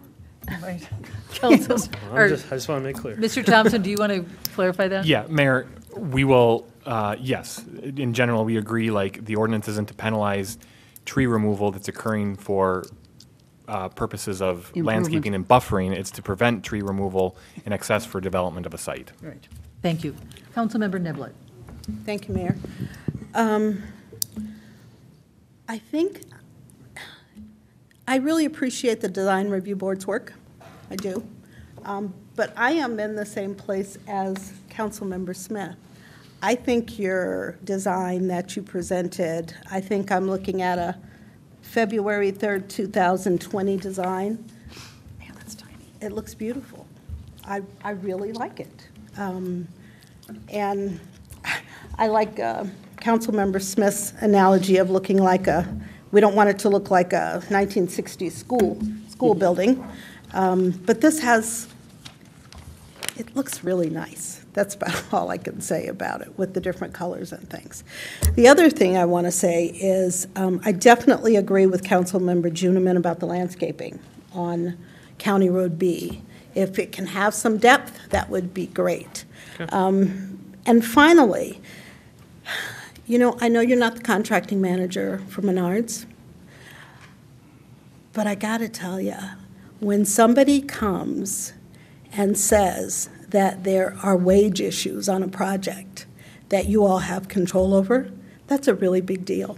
Mm-hmm. And whether or not I understand the process of putting it out to bids and the lowest bidder and all that, but the lowest bidder isn't always the best to do the work because of problems like this. Yep. So whatever you have to say to the construction manager, please be aware of this, because that's the last thing in the world that we want here. Yep. And I 100% agree with that statement. And this is not the first time we've used this particular contractor, and we've never had issues. So it is a surprise to us that this is even coming up tonight. So you have my word that we are going to look into it, and if there's anything that is in the wrong, we will make them figure it out, or we'll take the appropriate actions to do that. I appreciate it. Thank you. It's a big deal for us as a company as well. Okay. I have just a couple of questions that I want to make sure that we haven't talked about these yet. There was something in our packet about at least an objection concerning the Schmelz sign, the neighbor for Menards, Schmelz. There was a concern that their sign would not be visible was that with an early design, or is that with the current design? And has that been resolved? Because, we've got a lot, I like your analogy about a lot of ants on a lot of ants on a pinhead. On a pinhead, that we've got a lot of moving pieces here, a lot of big pieces. But Schmelz has been there for a long time, and I want to make sure that that sign is visible and is not, that there isn't an interference. Mr. Thompson, can you comment on that? Yeah, Mayor and Council, yes, there was a concern regarding that. What we said, so the way we addressed that was that we were concerned that the 14-foot tall fence would come all the way up to the front of the property and block their view. We determined, so that's why the condition says the fence within 65 feet of the right-of-way can't be more than 8 feet.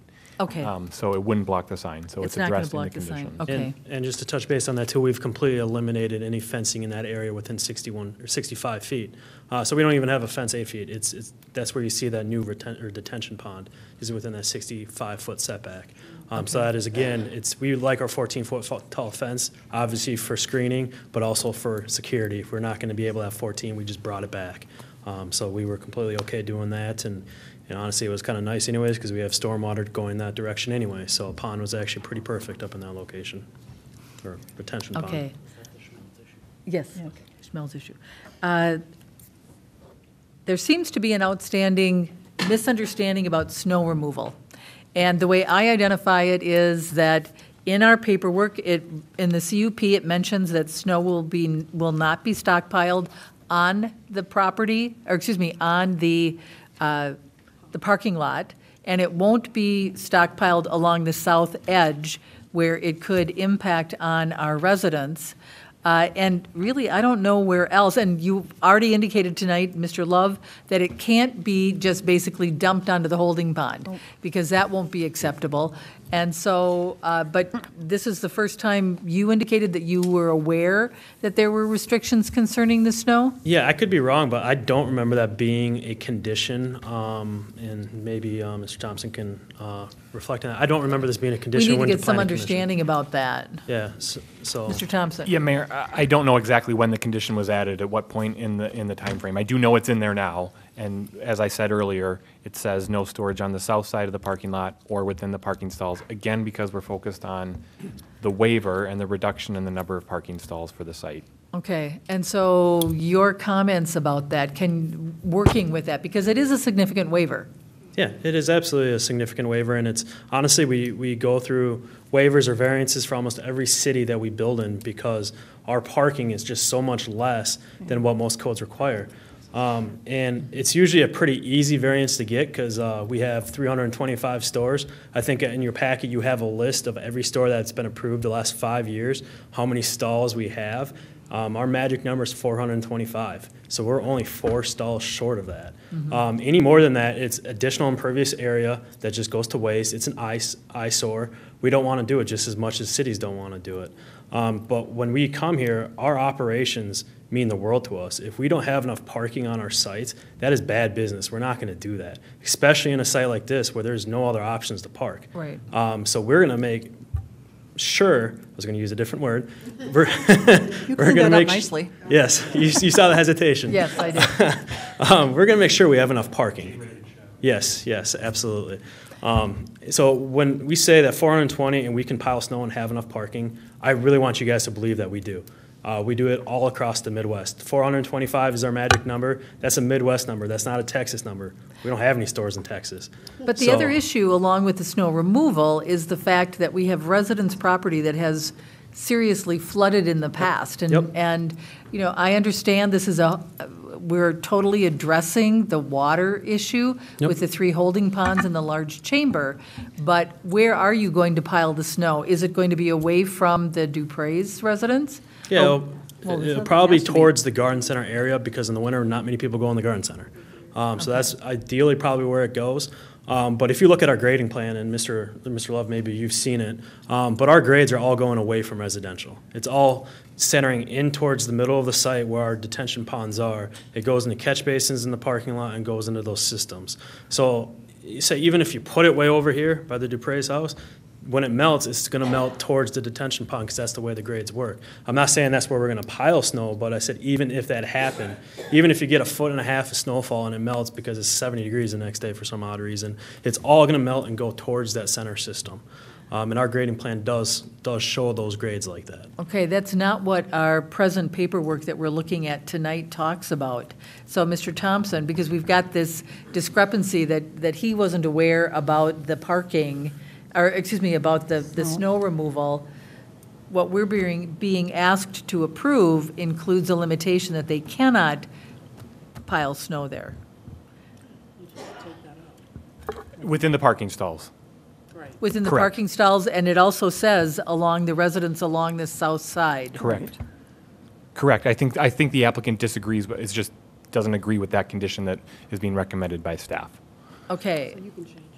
And so are we, Mayor, can I ask a quick question? Councilmember Smith. Thank you, Mayor. So if we were to stipulate those snow storage around the north end of the parking lot, would that be doable? So it's away from the Dupre's and away from the other homes. It's along Maplewood Drive, so. Do you want to come up to the microphone, please? Thank you. So I'm Travis. I'm the general manager of the Maplewood store. So currently today, all of our snow, we don't have any area to store it in the yard. It all goes right by their house. Right. So under the current site plan, I do not have any access from my yard to my parking lot. So we're gonna store half of the snow in the yard, and it's gonna reduce greatly the amount of snow that's held in a parking lot. Mhm. So the snow load that's out there today is gonna be cut in half. So could that be along Maplewood Drive? I don't see why it wouldn't. Yeah.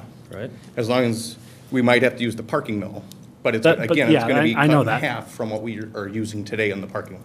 We just want to, I think the point that we're trying to make is that we want to make sure that this is away from our residents. Absolutely. Because this is an untried system with the 3 ponds and the underground chamber. We just want to avoid the problems for our residents. We're trying to make this work. And so is that amenable so that we would then be looking at updating this language that we're being asked to approve tonight and change it? Mr. Thompson, did you get some new language there? Yeah, and I absolutely, as I stated, I absolutely have no issues with the condition that when the snow melts, it does not go onto the residential properties. There's no issue with that. I think that's the main concern that everyone's worried about, and I'm agreeable to that. I just ask that we be allowed to store snow on site. And Travis brings up a great point about, this getting cut in half. I think the question is, though, where it's going to be stored. Right. And we're okay- we're okay We need to with get some Maple. agreement Yeah. on that and some clarity so that our residents know. And yeah, Honestly, that would make the most business sense, actually. is to put it where? Is to put it along Maplewood Drive. Along And Maplewood not block Drive. that, because that's gonna be your first access point. And if we pile it against that initial retention pond, you're gonna block the facade of the store. The other side, the snow piles are gonna be low, you're still gonna be able to see the store from 36, but having it right where this retention pond is, that would not work out. Having it up here against Maplewood Drive, that would be a good compromise. That would work Okay. for us. Mr. Thompson, and are you amenable to that?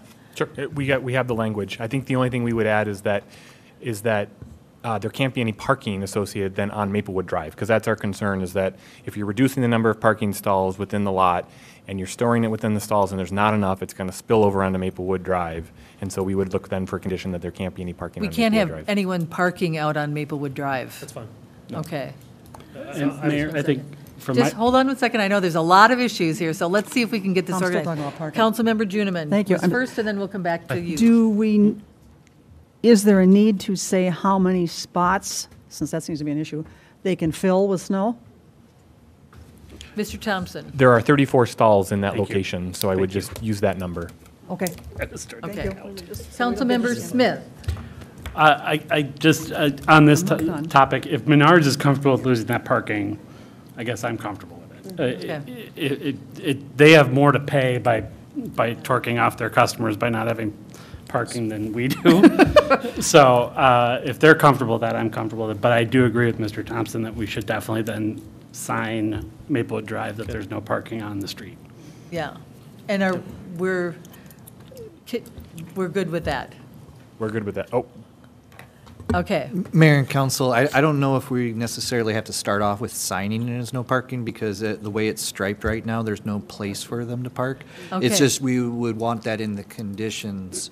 We could always go the route of signing it down the road, but it's just making clear that if the parking is reduced and they're running out of stalls, they either have to not have people come to their store or haul some snow away at some point. Can we add that to the modification concerning the CUP? And then I think we've addressed your needs, the needs of our residents, and we make sure that people aren't going to be parking on Maplewood Drive, because that would be a real big hazard to be doing that. Okay. I appreciate that. Thank you. Yeah. Councilmember June, I'm sorry, pardon me? I was just going to bring in our current agreement with our snow removal, if we incur a large snowfall, we run out of room on the site, it is in there to be able to remove snow from the site. Okay. So it's already a service that we can offer if we hit that tipping point. Good to know. We just want to make sure that We definitely those. haul off before we lose customers. Okay, that's good to know. Yes. We just want to I make just don't want sure to do it that after every snowfall. that this system is going to work. Yes, I Okay. think there's a good compromise. I appreciate it. Okay. There was some elements too concerning residents. I know, I'll be with you in a minute. No, I mean, she put my light off, so I just wanted to put it back on. There wasn't a some comments from residents concerning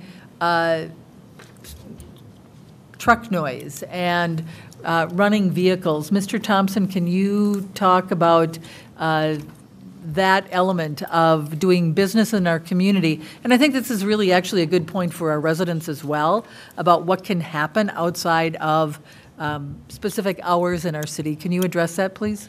Yeah, Mayor and Council, so currently within the conditional use permit, there are no restrictions for hours of operations except for the garden center, the warehouse, and the storage yard. So in the current CUP, that's where we have restricted hours of operations, that only 7 a.m. to 10 p.m. So those would carry through on this conditional use permit.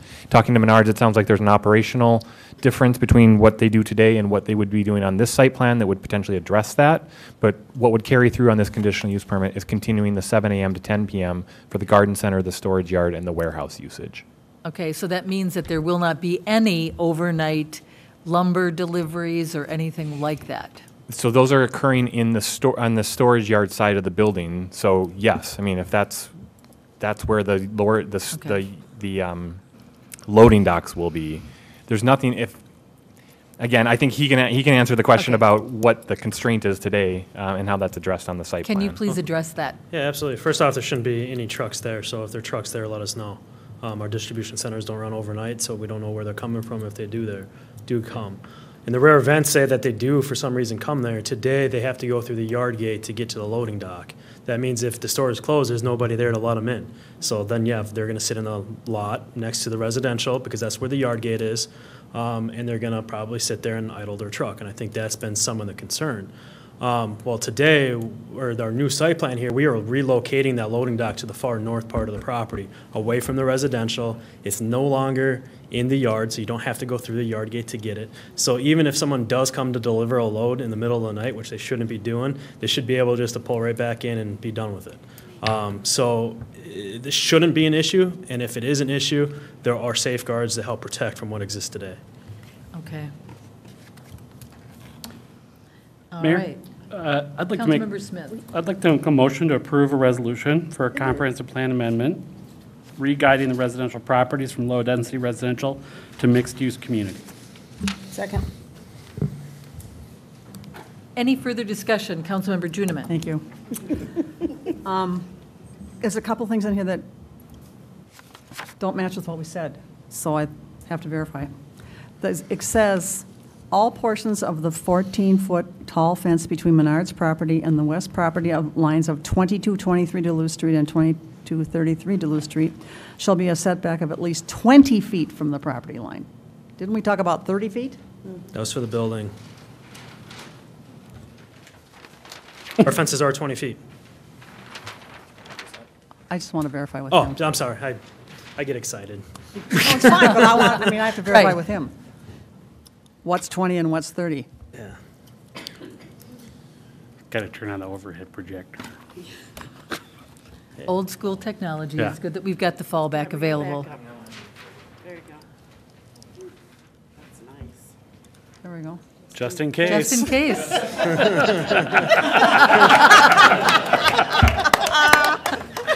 Planning.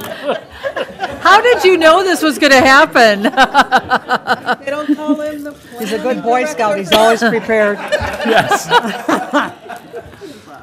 Eagle Scout Thompson. Yes. Yeah.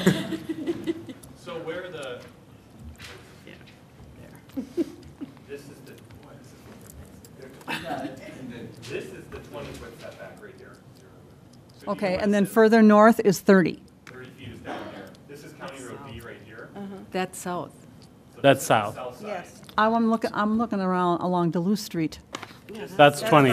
I know, but there's the fence that she was talking about behind their house at 2255. Is that 20 or 30 feet? 20. It's 20. Thank you. And she's saying it's 30, so that's what I'm asking you. Mayor, Mr. Thompson. Mayor and Council, so the setback, the 30-foot setback is for the warehouse and the fence along County Road B. Okay, not on Duluth at all. Along Duluth on the north part, it's 20. 20. Thank you. For the fence, but not the building. Correct, and the building is more than 50. Yeah. Okay, yeah. Then I have a question about Okay, that helps. landscaping. Councilmember Juniman. In the landscaping plan, it said, first of all, we haven't defined what's going to happen. We have to throw it into the hands of, I don't know, Mr. Thompson and Sean and other staff, whether they're going to berm or whatever they're going to do, but we've all established we want it staggered. But you have Colorado blue spruce in your plan, and we don't do Colorado blue No, spruce anymore. It was changed, staff changed it to Okay. a different kind of spruce. And I'm agreeable to that Black change. Hills something? Black Hills.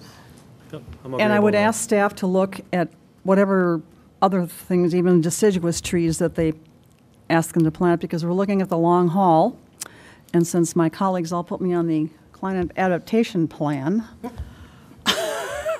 there are future plans, not all 8 to 10 years down the road, where maple trees will no longer do well here.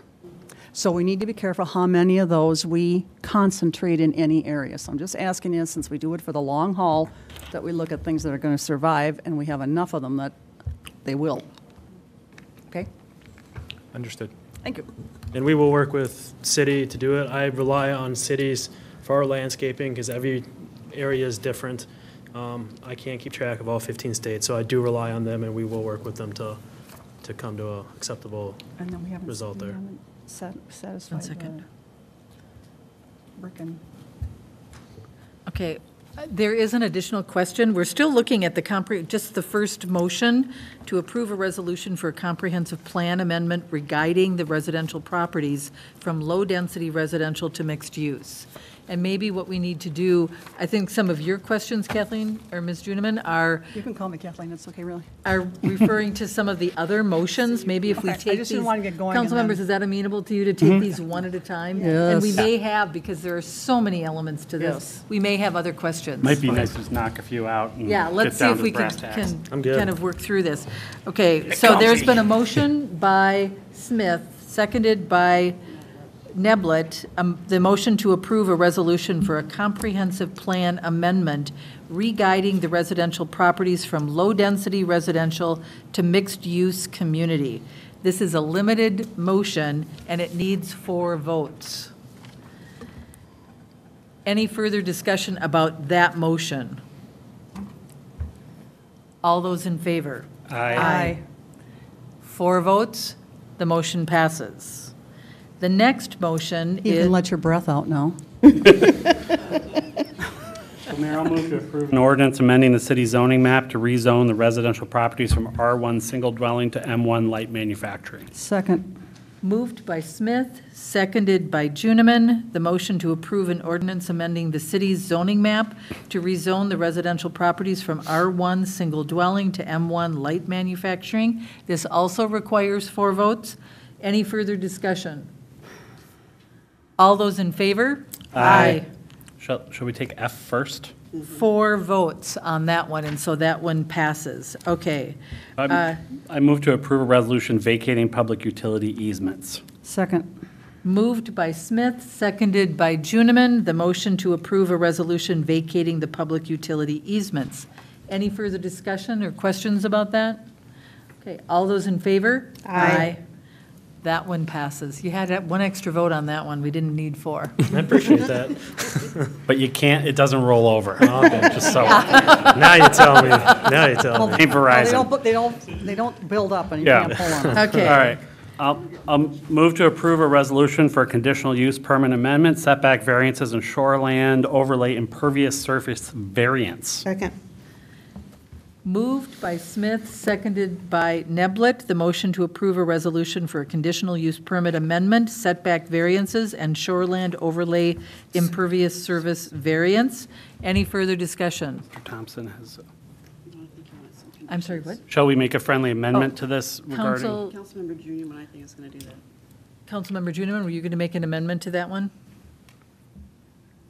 He's looking. Should we defer to Mr. Thompson? Well, yeah, because he's got his brow knit together, so I'm wondering what it's knit about. Mayor, this is where the snow storage condition is located. So as the council may want to amend this based on your discussion to say no storage within the south side of the property south of the parking lot next to the residential, not within the drive aisles, and only within the 35 stalls on the north side of the parking lot adjacent to Maplewood Drive, as long as there's no parking along Maplewood Drive. Second. City Clerk Sint, did you get that? Okay. Can I actually bring up one Then more we- thing? And I apologize so much, I forgot about this. Now we're bringing it up. I know, I see that look. In the conditional use permit, it's a minor thing, I think. It says it's good for 1 year or substantial construction needs to start. Can we move that out to like 15 months, or does it have to be 1 year? Because 1 year from now is March. It's going to be, I mean, it's a beautiful spring this year, but next year it might be -20. And we're going to have to come back here before we can start in the spring. City Manager Coleman wants to comment on that. Mayor and council, our typical approach to this is not to extend the life of the CUP review, but when we get to March, we can certainly let the council know the things that are undone and what yet needs to be done, and then bring it back the next year. Okay, that's fine. I just want to bring it up because Okay. the timing of I'm glad everything you now. did. So Yep. that's Fair fine. question. Sorry for the delay City on that Clerk one. Sint, are we clear on the motion and the friendly amendment? Councilmember Juniman. Thank you. So this is where I have to ask if anyone else was bothered by the 30-foot setback besides me. Okay, when you're unhappy, Okay. Here's my thought on it. I would like it to be different, but I think we've got ants on a pinhead.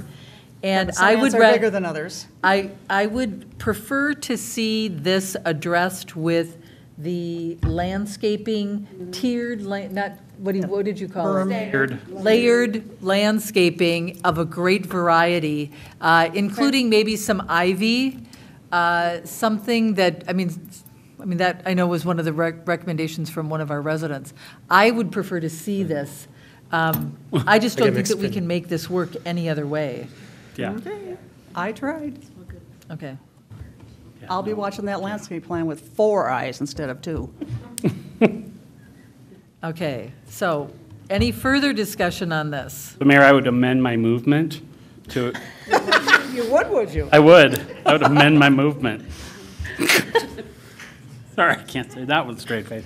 You're amending your To motion. include the snow storage policies as Mr. Thompson laid out. Okay. The amendment was moved by Smith, seconded by Neblett. Any further discussions on the amended movement? Any further discussion? Okay, all those in favor? Aye. You know, Okay. Smith and Neblett sounds like a dance team, I gotta say. Or a really good law firm. Yeah.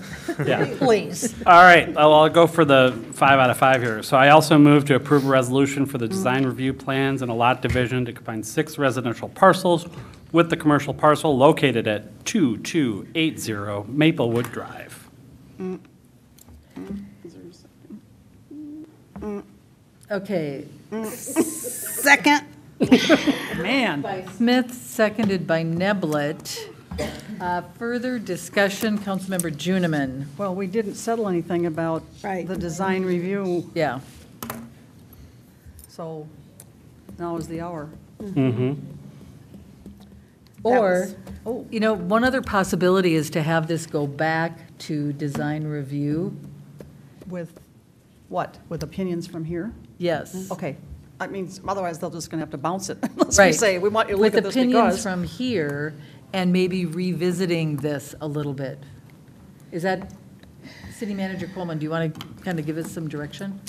Thank you, Mayor, members of the City Council. I would suggest that if you send it back to Design Review Board, part of that motion might be that we have a split opinion on that and want to think through what some options might be and look at other stores and kind of do a reconnaissance of the things that you've heard tonight. And I don't think that's going to hold you up too much because it's just the later aspect of their project.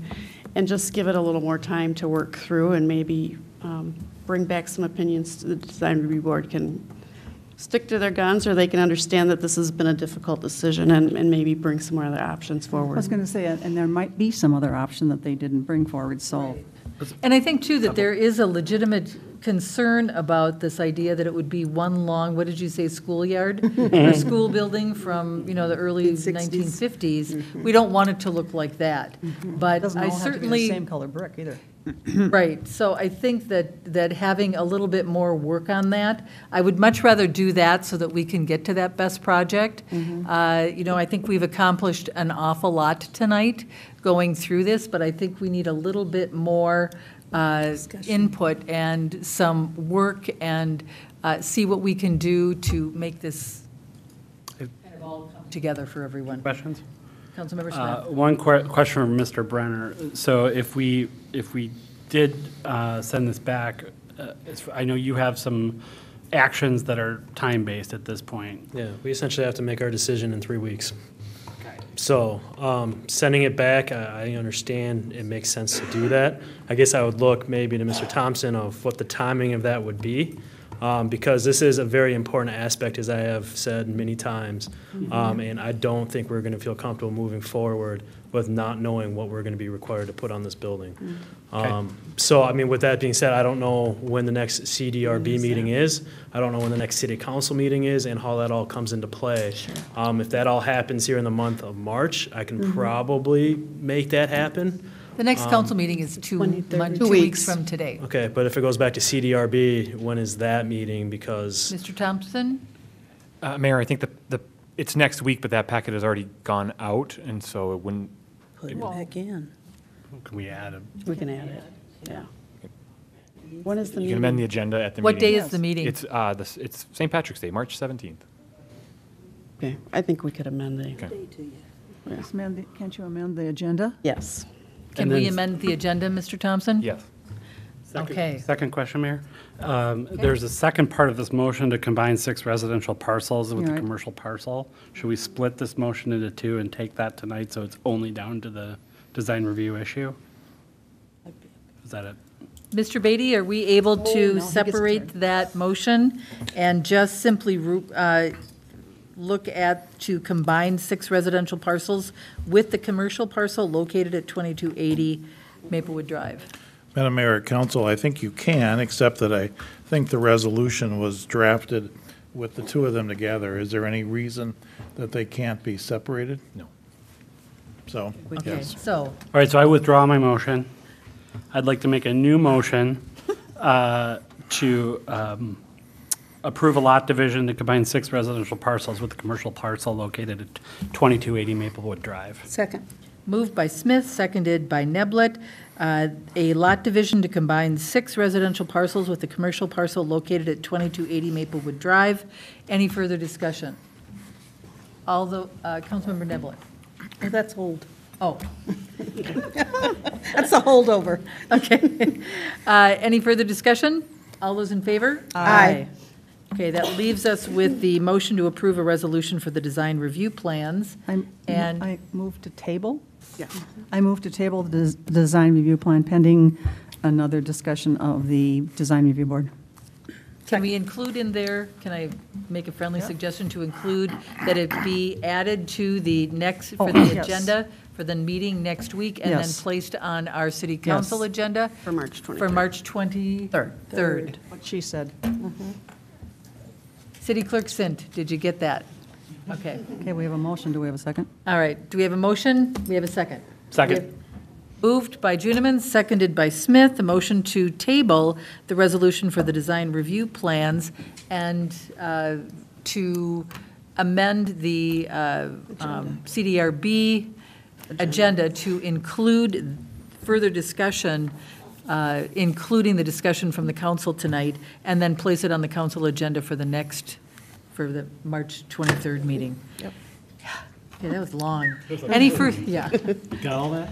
Any further discussion on that? All those in favor? Mayor. Aye. Councilmember Smith. Sorry. This isn't specific. I'm just hoping we can ask staff to make themselves available between now and the 17th to make sure that Mr. Brenner comes into the meeting on the 17th with as much alignment as possible with staff to really try to maximize a positive outcome out of the CDRB meeting. So Okay. just, I know everyone's busy, but if you guys could prioritize this sure. between now and the 17th, I'd hate for Mr. Brenner to have to come in cold to that meeting. Okay. I think he sweat all the bullets he can sweat tonight, but I'm not sure. No. We haven't had to call the medics. Okay. Oh, gosh. All those in favor of that motion? Aye. Yep. Aye. Okay. Okay. Aye, aye, We have gone through Is that it? a lot of discussion. We're done for tonight with Menards. Thank you all for your time. Thank you. Okay, 6 for yeah. 7. Okay, 2 more items. No, let's don't, it'll go, it'll be fine. We'll never get everybody back in here. Okay. Good job, you guys. That was tough. That was a good one. Well That was a handled. lot. Well handled. Good. I thought that those looked better than I thought they did. What? Those look better than I thought they would. They look really nice, yeah. I used some of that product in the background. It's not like $6. I think their hang-up was more than. Take a 5 minute. Sure. It's gonna take longer than that for all of us to go, but. No, I don't have to. You don't have to go? I'm gonna go fast. I'm running out of Werthers. No kidding. God, I'll just wait. Yeah, I already ran out of mine. Not gonna My take long. AARP candy is my We're latest. still on the mic. My mic was.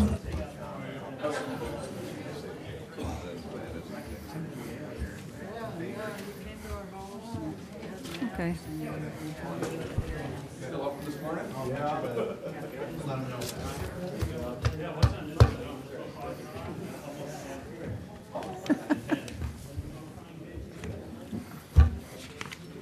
They've looked it up.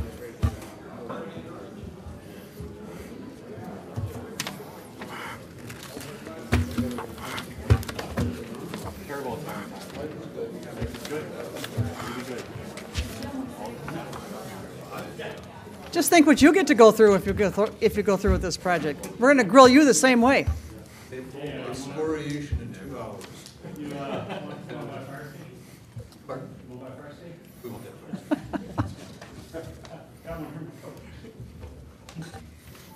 Council members. Yes.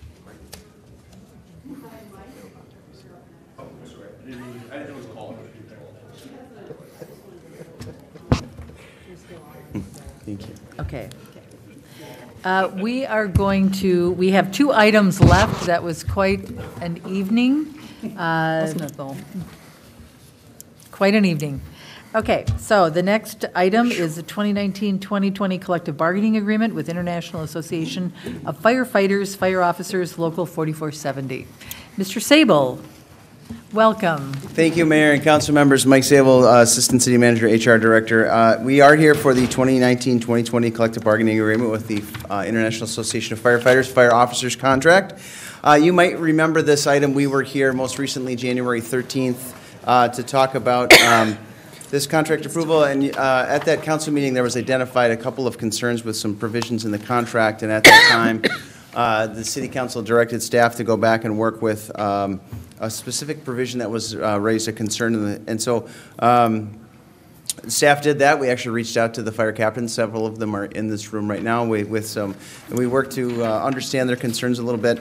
After some important negotiations and good dialogue back and forth, we have actually eliminated that provision that had raised the concerns, and specifically was related to 2 times pay for mandated callback was the provision.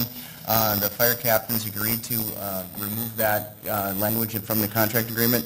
So what you have is a finalized agreement. It is consistent with the council directions that was originally set forth in 2018. It is consistent with the provisions that were outlined in other of the 6 previous contracts that had been approved. We think this is a fair offer moving forward, and I want to say how much I respect and admire the fire captains for their work, their willingness to engage in really good and robust dialogue, and to really understand that this is a long process. They were true partners through this, and it is a big apple. There are a lot of bites at it, and so I just really want to say from that perspective, it's been a pleasure to kind of work with them, and we look forward to starting collective bargaining agreement negotiations for the future, 21 and 22, beginning in later this year. So I'll stand for any questions, but I just want to reiterate, we did hear the council's concerns. We were able to address them and then outline that going forward. And I'll stop there. Any questions, council members? Councilmember Juniman. No question, just a comment. I agree. I just thank you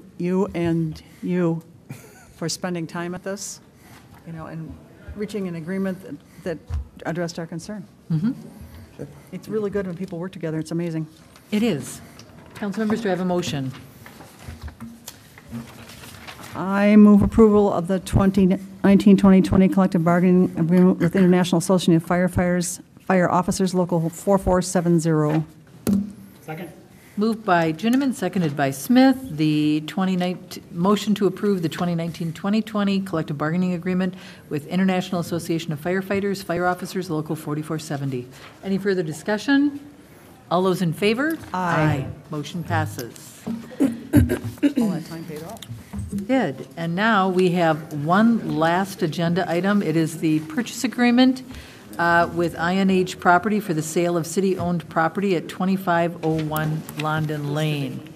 Mr. Beatty, do you want to take this one, please? Yes, Madam Mayor, Council. You've seen this in a number of contexts, including at an earlier closed session this evening. The purchase agreement before you for consideration is one in which the city would sell the property at 2501 London Lane for $1,610,000, $20,000 earnest money. Closing would be June 30th of this year. Prior to that, there are standard contingencies that the parties would have to satisfy, including on the buyer's part, examination of title, environmental issues, and of course, they're going to have to get a number of land use approvals from the city. The piece of this that's probably the most out of the ordinary and has been the subject of a number of discussion is the buyers or prospective buyers' interest in having the city participate in the cost of any environmental remediation that may be discovered on the property. What we've agreed to is share the cost of that with the buyer on a 50-50 basis with a cap of $100,000 to the city. The provision that you talked about earlier this evening is whether you would extend that beyond closing, and the purchase agreement before you extends that through December 31st of this year. In other words, even if remediation is discovered post-closing but prior to December 31st, the city would participate again on a 50-50 basis up to that cap in paying for that. The attorney for the buyer has indicated that they have seen this agreement because I provided it to them earlier, and that they are comfortable with this agreement and will accept it. Okay. Council members, any questions for Mr. Beatty? I move to approve the purchase agreement with INH Properties for the sale of city-owned property at 2501 London Lane. Second. Moved by Smith, seconded by Juniman. The motion to approve the purchase agreement with the INH Properties for the sale of city-owned property at 2501 London Lane. Any further discussion? All those in favor? Aye. There you go. Go your fire station. Yes. Yeah, use it in good health. Council members, thank you for a very productive night. Thank you, staff, for all of your hard work on this. And, I think that ultimately we can get a really good project done. So I compliment all of you on that. And with that,